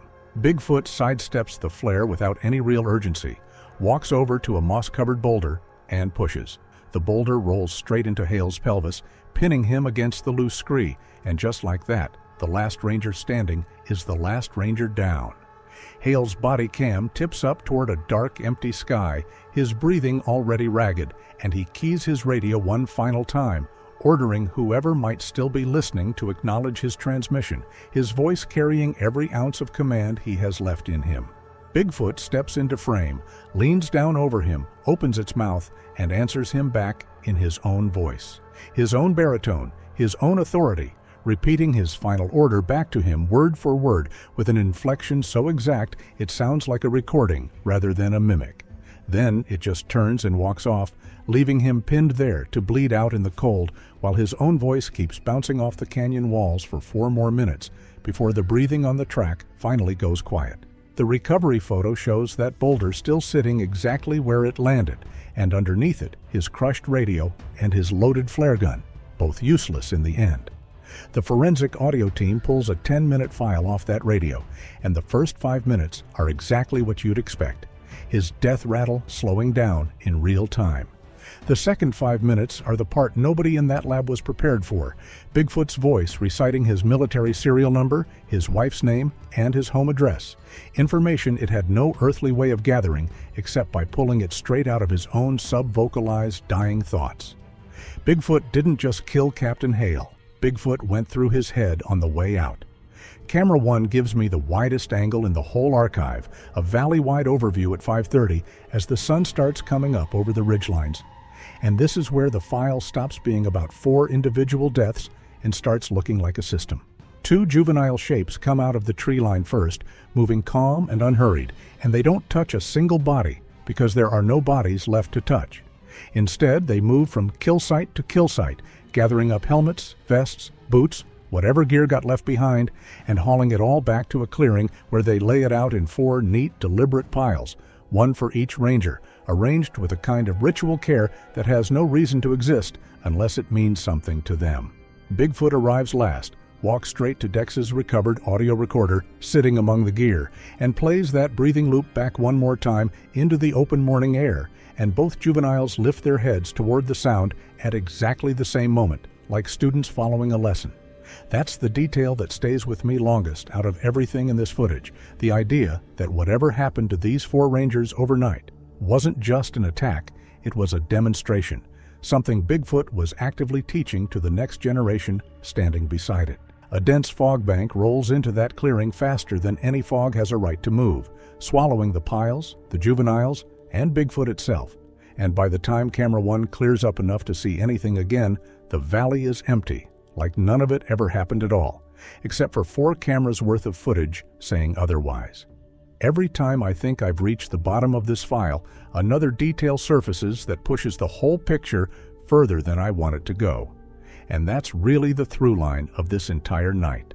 4 trained rangers walked into that valley with radios, flares, and each other, and Bigfoot took every one of those advantages and turned it into exactly the tool needed to end them.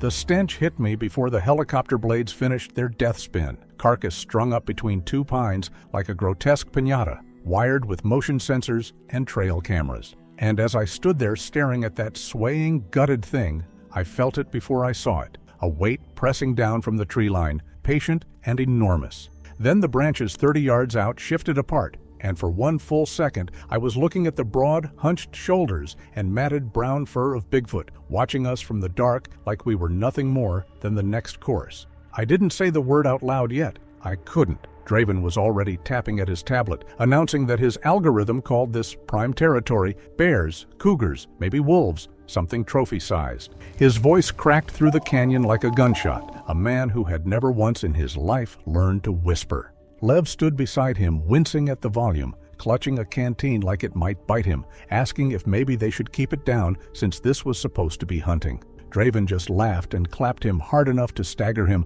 calling that the old way, saying this was the new way, technology wins every time.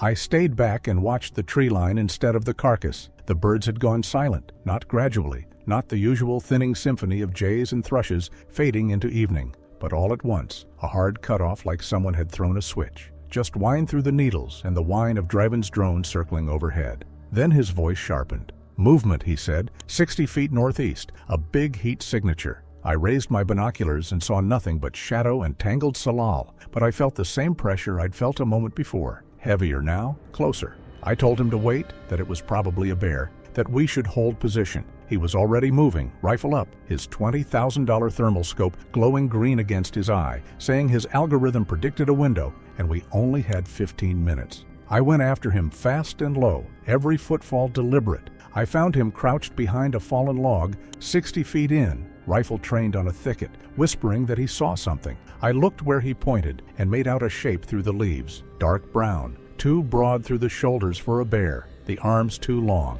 A rock the size of a bowling ball crashed into the deer carcass 150 feet behind us. The sound was sickening, a wet crack of splintering ribs, the thud of meat hitting dirt. A second rock followed almost immediately. then a third, each one landing closer to where we crouched than the last, walking toward us with an accuracy that felt less like an animal marking territory and more like a sniper adjusting for windage. Draven spun with his rifle swinging wild, demanding to know what that was. I grabbed his shoulder and forced him down, telling him not to move, not to breathe. A second rock smashed into the tree beside us and showered us with splinters. It wasn't a miss, it was Bigfoot's message. Then I saw the arm retract into the canopy above us, thick with matted fur, moving with a fluid, deliberate strength that no bear could match.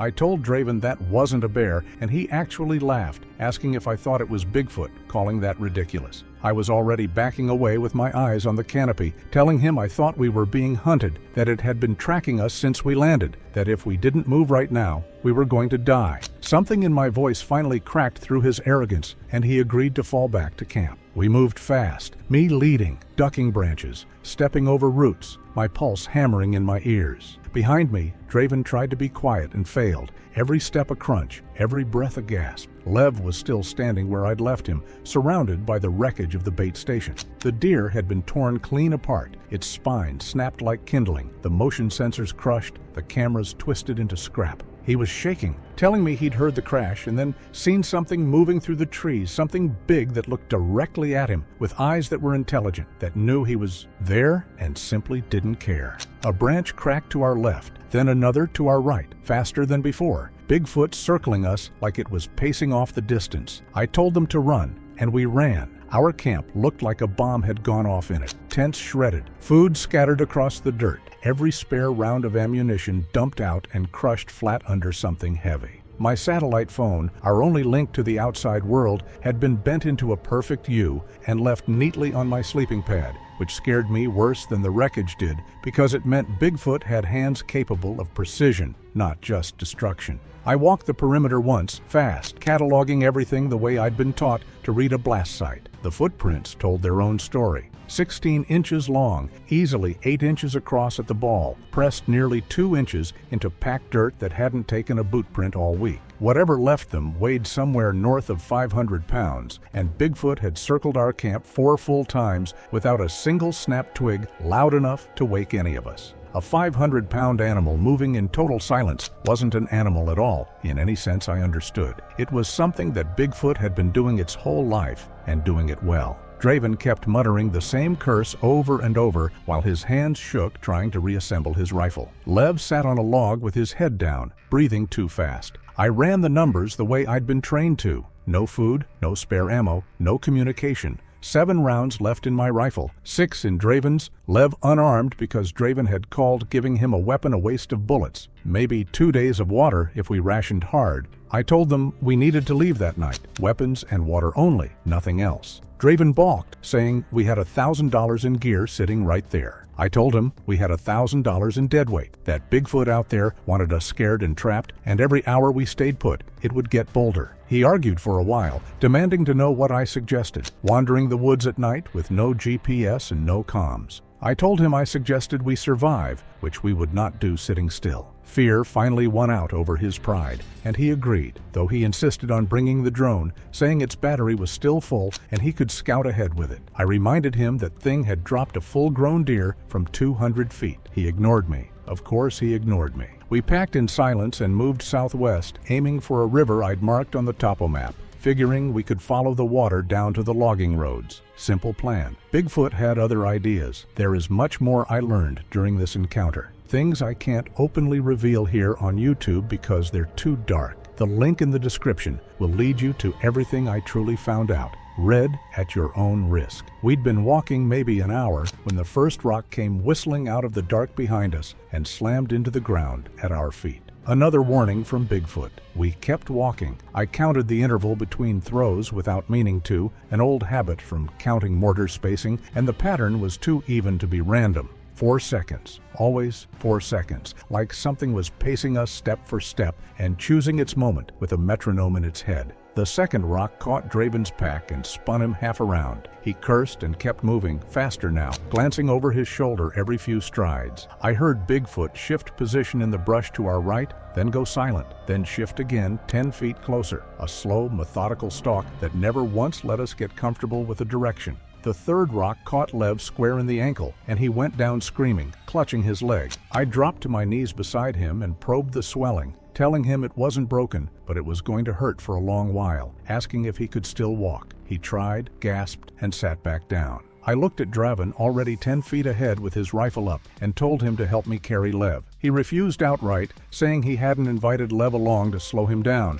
that if Lev couldn't keep up, that was on him. Lev looked at me with his eyes wet, saying Draven had never been like this when they were kids. I told him people change and hauled him onto my back in a fireman's carry. He was lighter than I expected. Months of stress had whittled him down. But even so, 150 pounds through broken terrain in the dark was brutal on my legs within minutes. We didn't stop. We couldn't. Every few minutes, Bigfoot crashed through the brush behind us, sometimes left, sometimes right, herding us the way I'd once been trained to herd an enemy into a kill box. Keep them moving, keep them exhausted, wait for the moment they can't run anymore. That moment came at the river. I was lowering Lev onto the bank to refill our canteens when the water exploded upward. Bigfoot's massive clawed hand shot out of the current, closed around his calf, and yanked him under in a single violent motion so fast I barely had time to register movement before he was simply gone, swallowed by the black surface without so much as a splash to mark where he'd been. His scream cut off into a gurgle. I hit the water without thinking, waist deep in the current, and grabbed a fistful of his jacket collar just as something below yanked him down harder, nearly pulling me under with him. I fired 3 rounds into the water where the hand had disappeared, the muzzle flash lighting up the surface in short white bursts, and on the third shot, Bigfoot's grip released him all at once, like a hand simply letting go rather than being forced to. He surfaced, gasping and choking, thrashing against me, and I hauled him bodily onto the rocks to find his leg torn open. 4 parallel gashes running from knee to ankle, deep enough that I could see bone gleaming white in the moonlight, blood pumping in dark pulses with every heartbeat. More blood than I'd seen come out of a living person in a very long time. I ripped off my shirt and wrapped it tight around the wound, pressing hard, telling him not to move, not to let go. Draven stood on the bank staring, his face slack with horror, and for 1 second he looked like a scared kid again instead of a billionaire with a smart rifle. Then his jaw hardened, and he said Lev needed a hospital, that we had to get out of here right now. I told him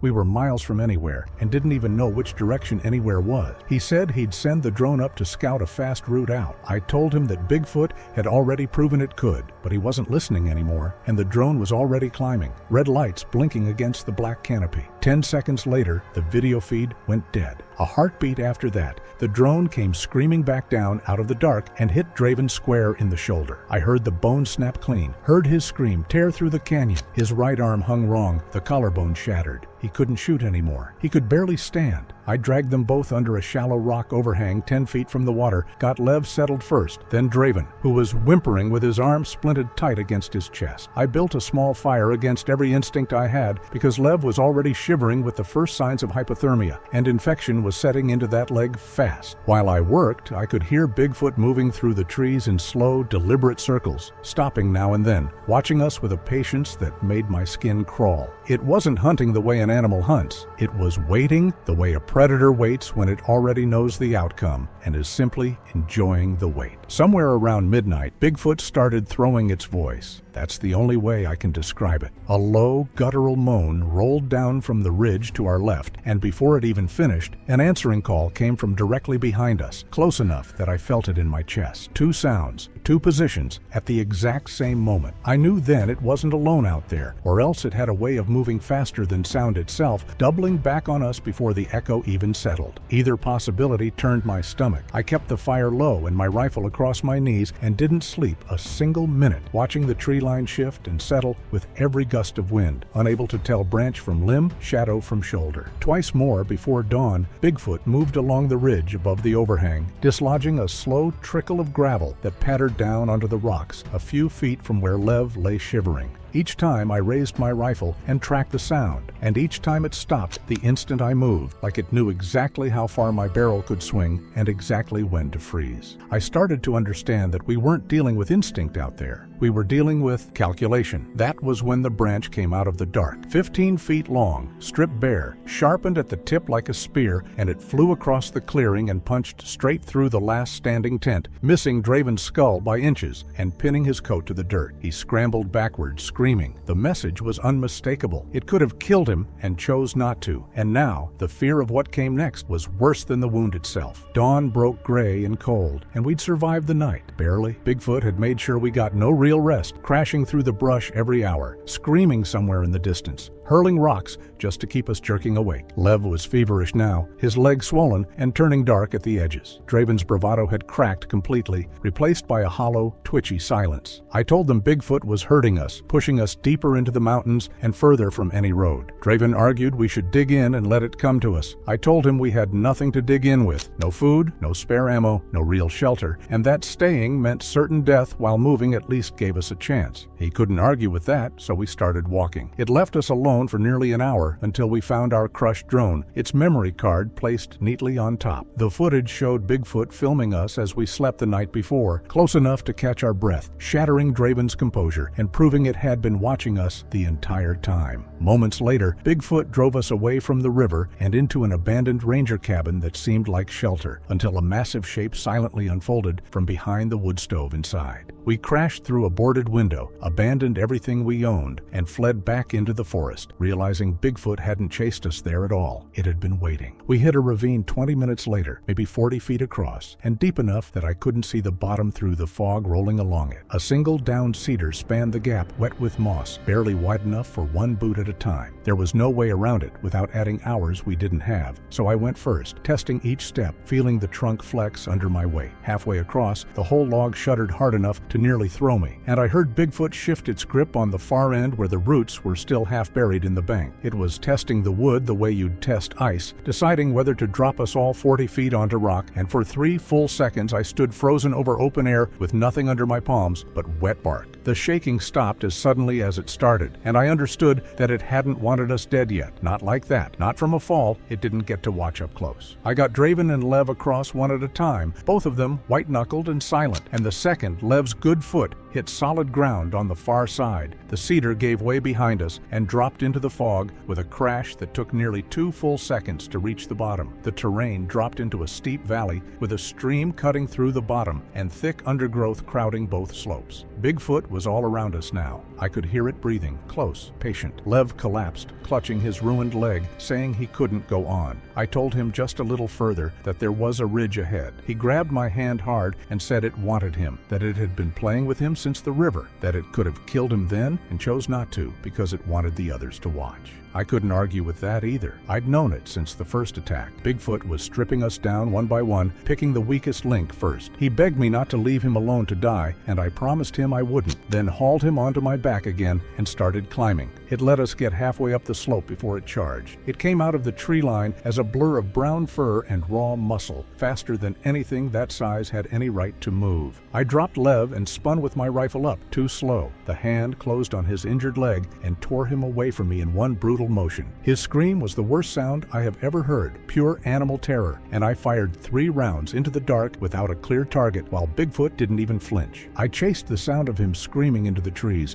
firing blind, the canopy too thick for any moonlight to reach the ground. Branches whipped across my face hard enough to draw blood, and twice I went down over roots I never saw coming, scrambling back up without losing a stride. The screaming moved fast through the dark ahead of me, dragged along at a speed no human body could produce on its own, veering left, then hard right. Then suddenly straight up, the sound rising into the canopy itself before it cut off mid-note. Then the screaming stopped. I found his rifle first, snapped clean in half, and left, lying in the open like a taunt. Then I found him, still breathing, barely. His body had been folded wrong in a dozen places, ribs caved in, blood pouring from wounds I couldn't count. His eyes found mine and held there for one long second before he told me to run, and then he was gone. I don't know why I picked him up. I couldn't leave him there. I hauled his body back through the trees and set him down at Draven's feet, telling him his friend was dead. Draven's face ran through shock, then grief, then something else entirely, something I'd seen before in soldiers who'd been pushed past their breaking point. He started screaming into the trees that he would kill it, that it would pay, and he emptied his entire magazine into the darkness, 6 rounds wasted on nothing but shadow. Bigfoot used the gunfire as cover. It dropped from the canopy behind him before the echo even finished rolling down the valley, a full 15 feet of falling weight that hit the ground without so much as a grunt of effort and had its arms around his chest before he'd even registered the shadow crossing over him. He got out half a syllable, not even a full word, before the grip closed. I heard his ribs shatter one after another, a rapid stutter of cracks like knuckles popping, and then his body folded backward over a fallen cedar with a crunch that I still hear some nights when I close my eyes. His rifle clattered onto the rocks, empty, useless, and his legs kept twitching for 2 or 3 seconds after everything above his waist had already gone still, and then he was dead too.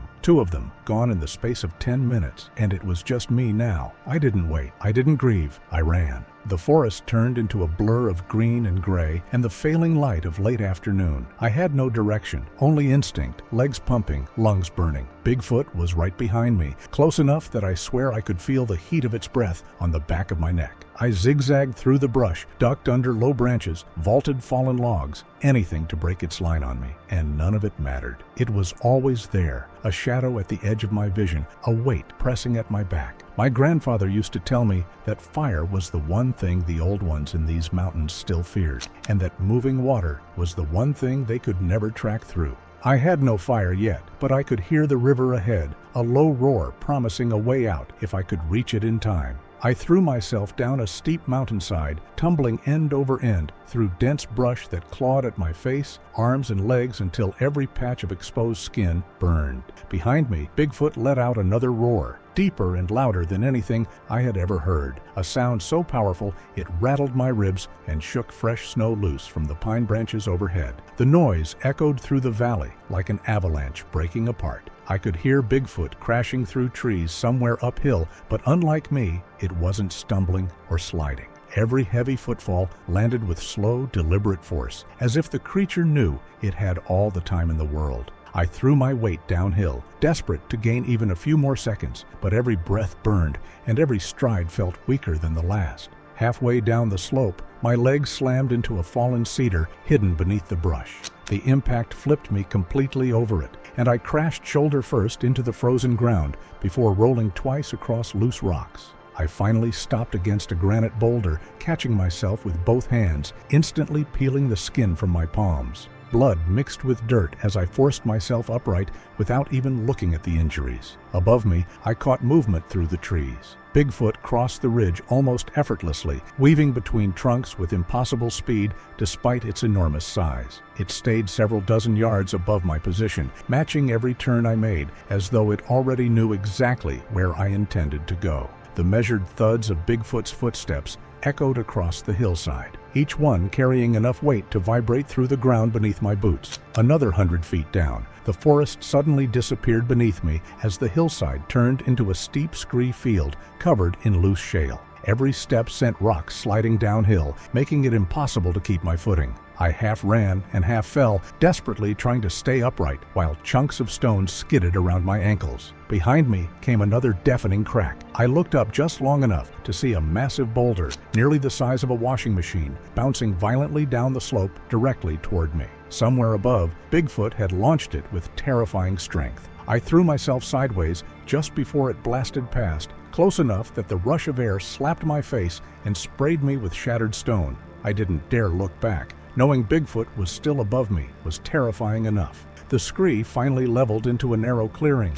Ahead, roughly 100 yards away, a river churned with violent spring runoff, white water smashing itself against dark rocks before disappearing downstream. There was almost no chance I could cross it alive. Worse, there was absolutely no cover between my position and the riverbank. If Bigfoot reached open ground before I found somewhere to hide, the chase would be over. Off to my left stood a dead pine tree, blackened by an old lightning strike and dried almost completely hollow. Beside it rose a rock face coated with thick green moss that glistened with moisture. I glanced from the tree to the river and then back toward the forest behind me, listening as Bigfoot's crashing footsteps grew louder with every passing second. I made my decision in less than a heartbeat. I sprinted toward the dead pine, grabbed the driest branch I could wrench loose, and snapped it free with both hands. Splinters dug into my palms as I hurried toward the rock face, tearing away thick handfuls of moss that came free in damp clumps. I knew it wasn't ideal tinder, but it was the only thing available. My fingers shook so badly I nearly dropped everything. Then the forest behind me suddenly went quiet.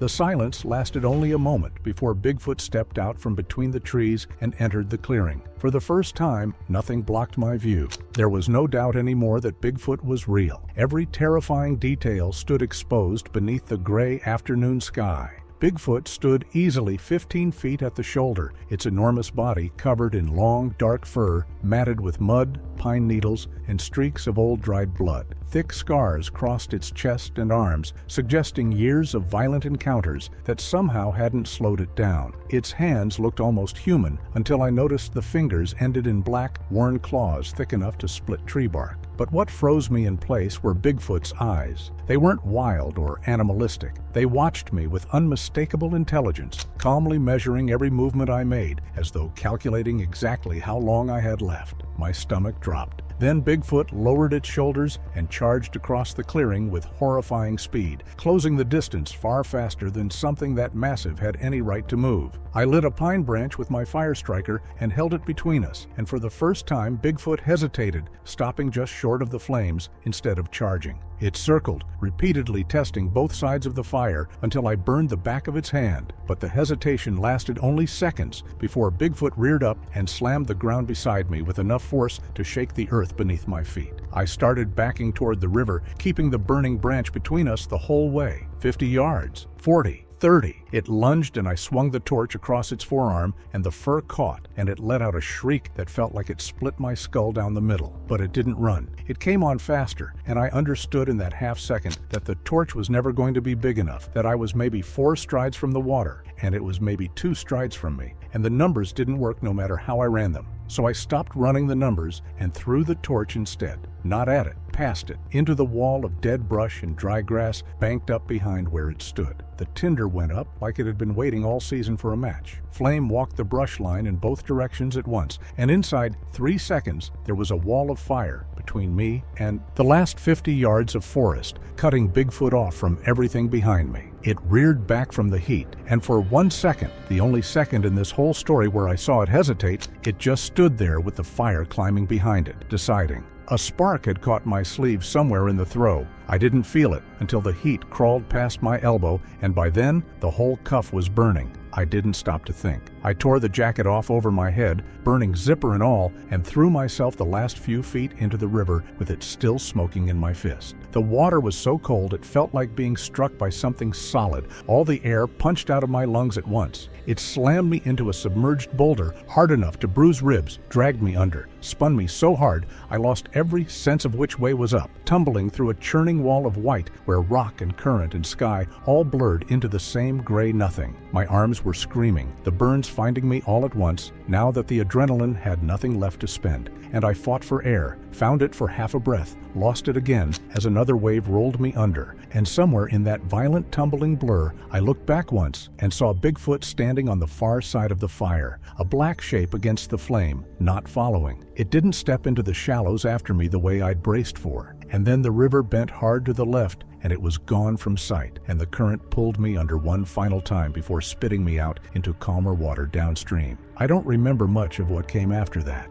Cold beyond cold, the current finally letting go of me somewhere in the flats, my arms burning worse than the rest of me combined. I must have hauled myself out on instinct, because the next thing I knew, I was on my hands and knees in gravel, and past that there was a strip of hard-packed dirt that my body somehow recognized as a road before my mind caught up to it. I don't remember walking it. I remember headlights and a logging truck grinding to a stop and a driver named Hollis half carrying me into the cab, shouting into his radio that he needed EMS at the mile marker, that there was a man in the road bleeding and burned. As the truck pulled out, I twisted around to look through the back window, out past the tree line the road cut through. On the ridge above the valley, just for a second before the trees closed over it, I saw Bigfoot standing in the open, not moving, not following. It wasn't hunting anymore. It was watching the truck go. And if I'm being honest about what I saw in that half second, and I've had a long time to decide whether I'm being honest with myself, it looked almost satisfied, the way you'd look watching something you built finally work.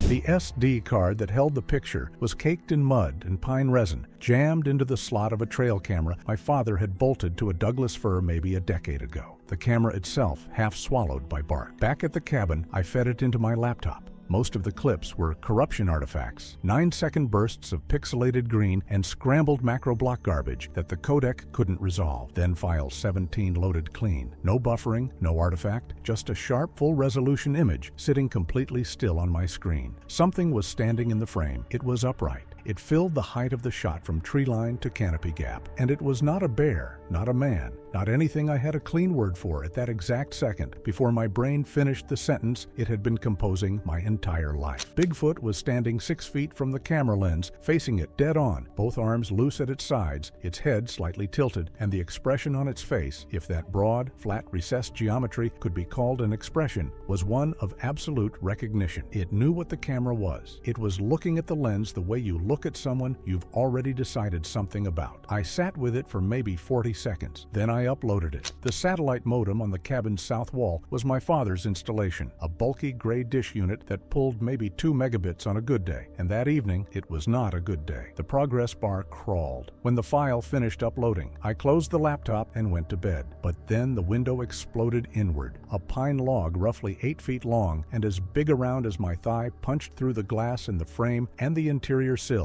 and buried 2 feet of itself into the opposite wall before it stopped. The force of it knocked me off the kitchen chair. I hit the floor and was already moving before I'd processed what happened, rolling toward the hall, and then the second impact hit the porch. Not a throw, a ram, something used as a battering ram against the vertical post at the porch corner. And I heard the post crack and the roof over the porch drop 2 inches with a groan of stressed timber. Then a third impact, high on the north wall, right at the joist line where the wall framing connected to the roof. Then a fourth, same wall, 6 feet lower. I had spent enough time in construction with my cousin's framing crew to recognize the pattern. These were structural strikes. Whatever was outside was hitting load-bearing points. I got the rifle off the rack, 4 rounds in the magazine, 1 chambered. I moved low to the blown-out window and looked out into the tree line, and another impact detonated against the south wall hard enough to flex the floor under my boots. I could see movement between the firs, not an animal loping, not a running shape, something moving upright between the trunks with a gait that covered distance without appearing hurried, a long swinging stride, and it was massive in a way that took the depth of field cues I'd spent a lifetime calibrating and broke them. Bigfoot was moving between the trees at maybe 40 yards, and I put the crosshairs on the gap between 2 trunks where the motion was converging and squeezed the trigger. The muzzle flash strobed the tree line. The bullet is not a quiet round in a closed space, and my ears were ringing before the brass hit the floor. I watched the impact zone. Nothing fell, nothing reacted.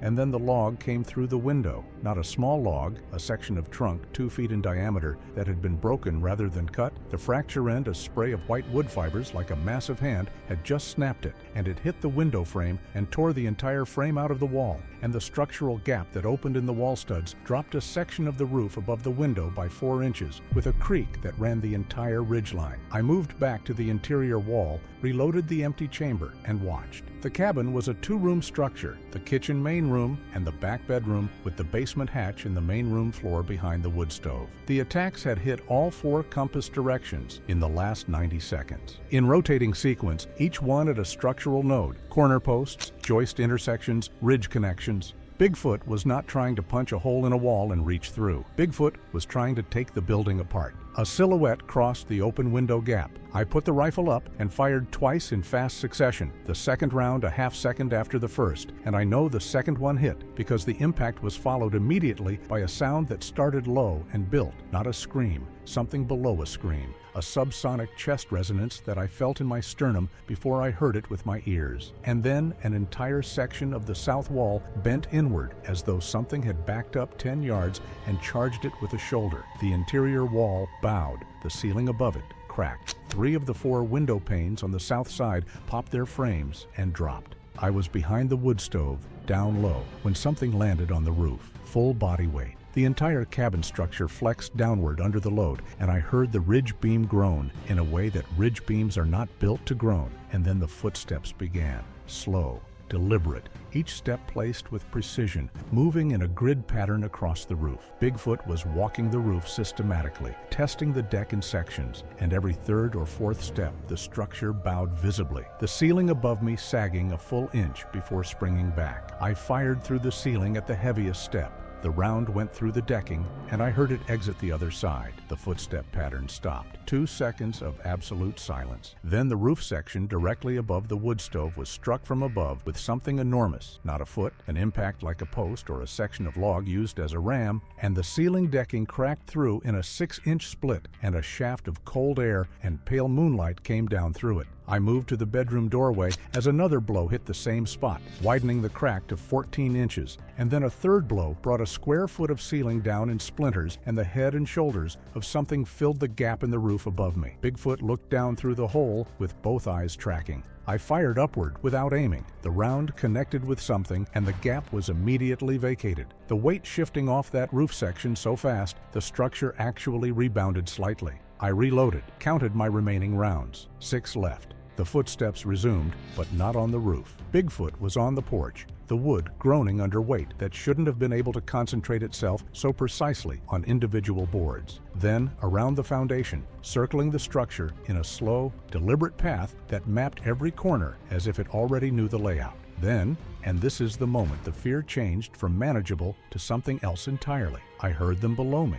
underneath the floorboards, moving through the dirt crawl space beneath the main room, each placement sending faint vibrations up through the joists like probing taps against bone. Something that large should have been scraping and cramped, displacing soil in violent, noisy shifts. It wasn't. It was moving with purpose, advancing in measured intervals as though listening for my reaction through the floorboards, adjusting its route based on what it learned in the dark beneath me. Then the floorboards at the center of the room began to give. Slow upward pressure, the nails backing out of the joists with a drawn-out squeak, the whole section of floor rising by a 1/4 inch, then 1/2 inch. Then the boards separated at the seams, and 3 floor planks lifted simultaneously and dropped back, and then the whole section erupted upward in a spray of splinters, and I was moving before it fully opened, backing to the bedroom wall with the rifle up, watching the hole in my floor breathe. Nothing came through it immediately. The pressure stopped. I could hear breathing below me, not labored, not panicked, just breathing, the way a hunting dog breathes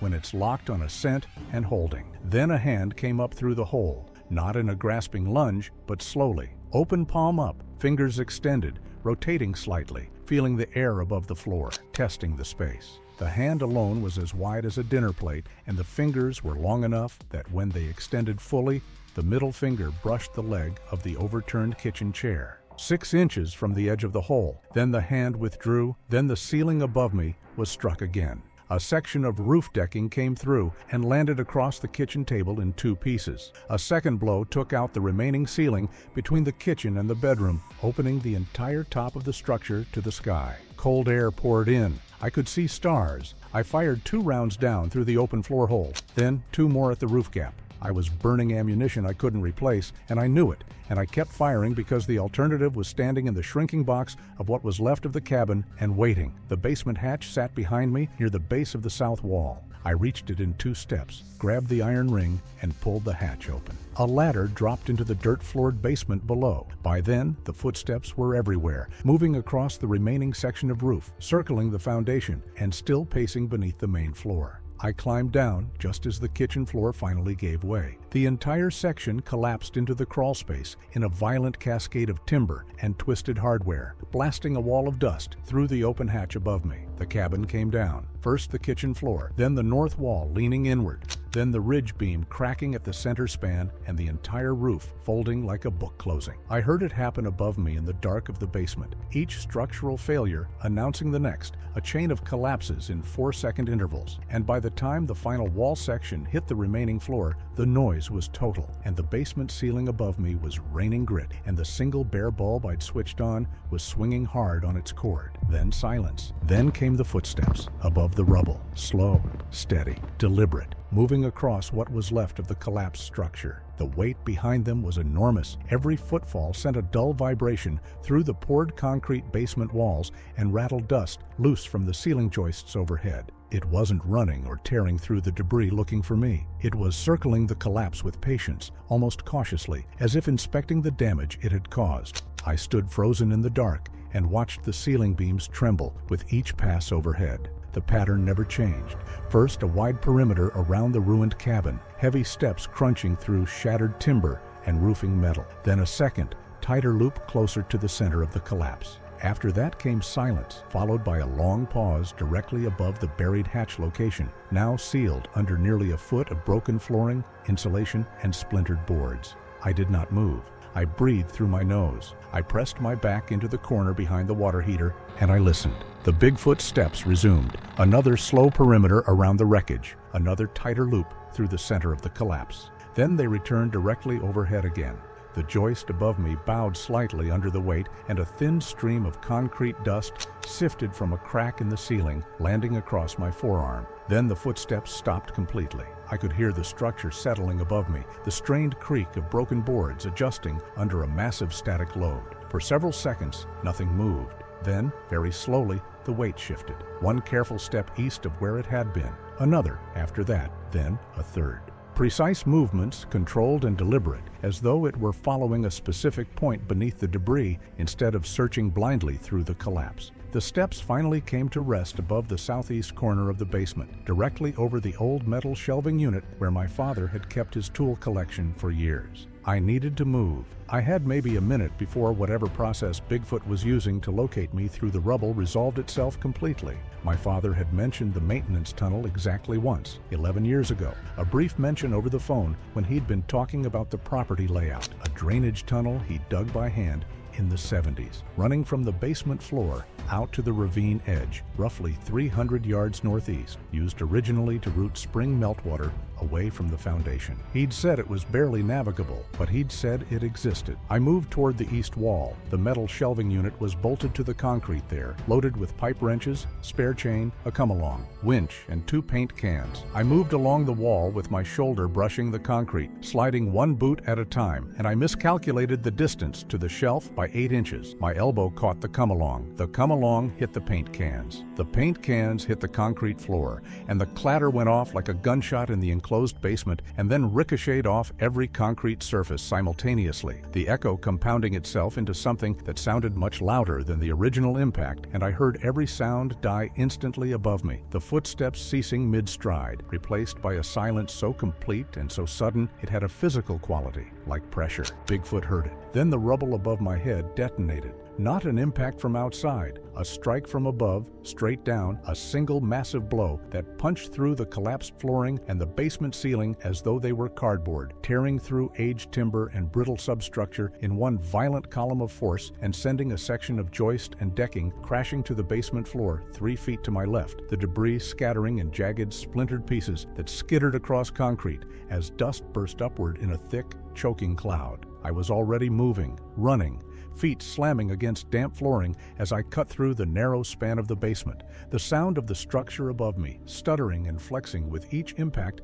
like something alive and failing under pressure. The second blow came while I was still sprinting the length of the basement, this one hitting the ceiling directly to my right with a concussive force that rattled the exposed beams, the joist fragmenting and dropping in chunks that tumbled past my shoulder and behind me, scattering in uneven impacts that echoed through the confined space.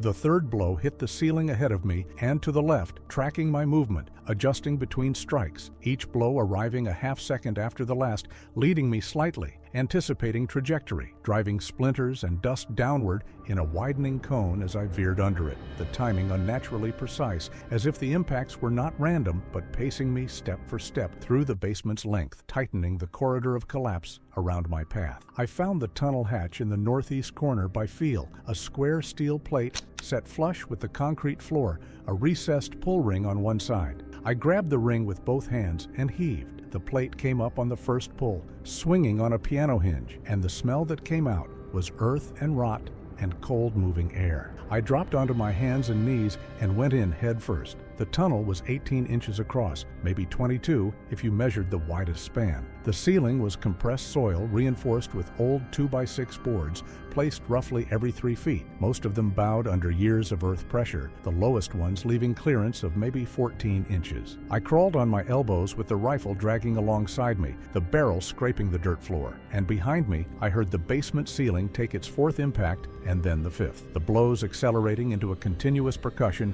as Bigfoot worked through the remaining structure above. And then there was a concussive crash that shook the tunnel walls and sent dirt cascading from the ceiling boards, and I knew the basement itself had been breached.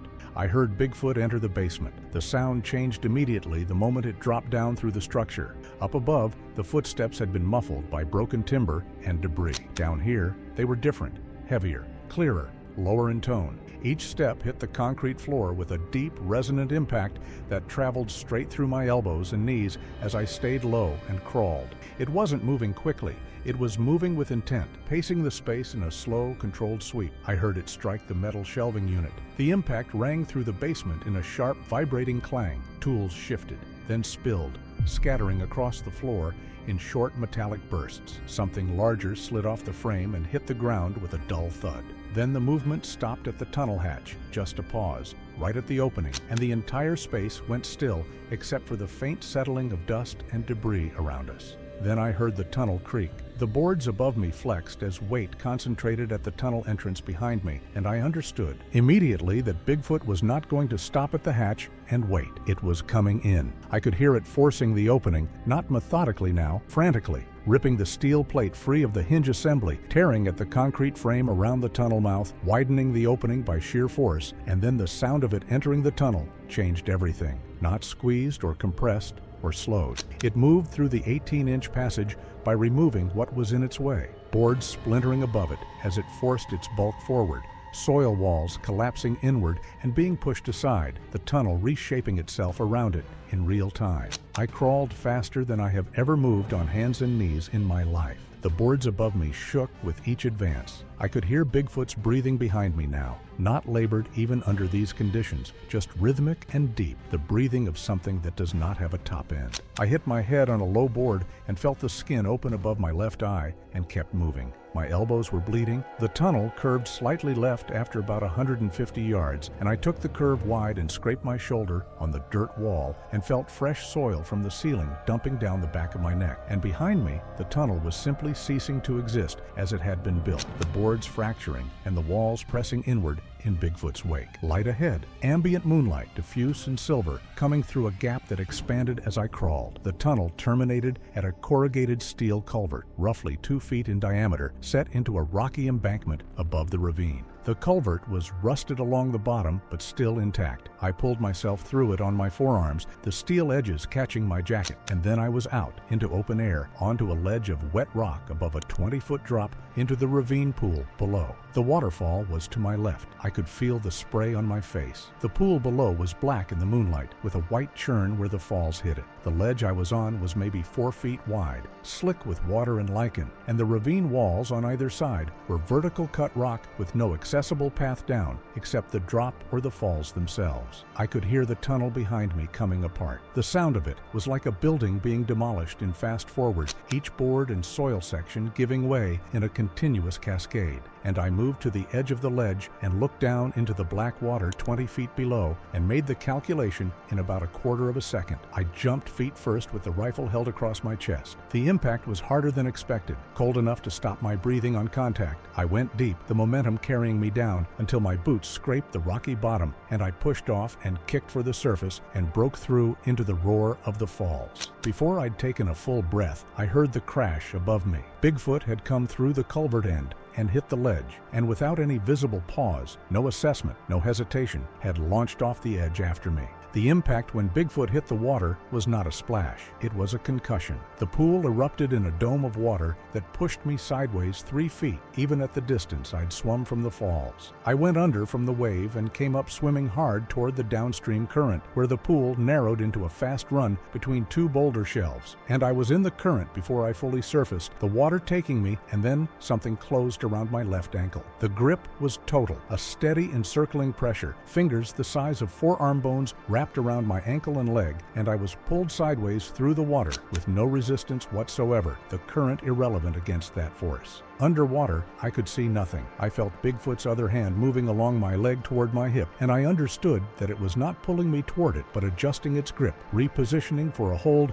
that would neutralize my movement entirely, the way you'd reposition your grip on a rope before starting to haul. I tucked my free knee to my chest and drove my boot heel into the grip as hard as I could. Not the hand, the wrist, the joint, the leverage point. Once, twice, then a third time, I felt something give in the grip, not bone, just positioning, and the pressure released by 2 inches. I twisted hard in the direction of the current, adding the water's momentum to my own rotation, and the grip broke enough for my foot to come free, and I swam. The current was strong, and I used all of it. I let the water carry me around the downstream bend where the channel narrowed between the boulders, and the depth went from 8 feet to 4, and behind me I could hear Bigfoot moving through the water. The displacement of it, the wave patterns wrong for the channel, too large, too powerful, the sound of something that doesn't need to swim efficiently because it has enough force to simply push water out of its path. I hit the shallow section and my hands found rock bottom, and I was scrambling upright before I'd fully decided to do it. Ankle-deep water, stumbling forward, and downstream another 60 yards, the channel opened into a shallow gravel bar where a beaver dam crossed the full width. The dam was a 7-foot wall of interlocked logs and branches and packed mud. The beaver construction dense enough to pond the upstream water by 3 feet. I scrambled over it at the east end, where the bank gave me footing, and dropped to the gravel below, and turned and looked back. Bigfoot hit the beaver dam at the center span, going fast, moving upstream to downstream with the current, and the impact took out a 6-foot section of the dam, but the surrounding structure caught, and the logs torqued inward around the breach, and 3 large foundation logs, each one the better part of a mature aspen, rotated into the gap under water pressure, and the whole collapsed section flexed and then locked, the structural integrity of the adjacent sections acting like a clamp. And for 3 seconds, Bigfoot was caught at the center of the dam in a tangle of interlocked timber, with the full weight of the backed-up pond pressing the logs into the breach from behind. 3 seconds was enough. I was on the gravel bar and running before the first second ended. The second and third seconds I used to cover 50 yards of open ground toward the tree line. I heard the dam collapse fully behind me, a sustained crack and roar as the whole structure gave way at once and the backed water released,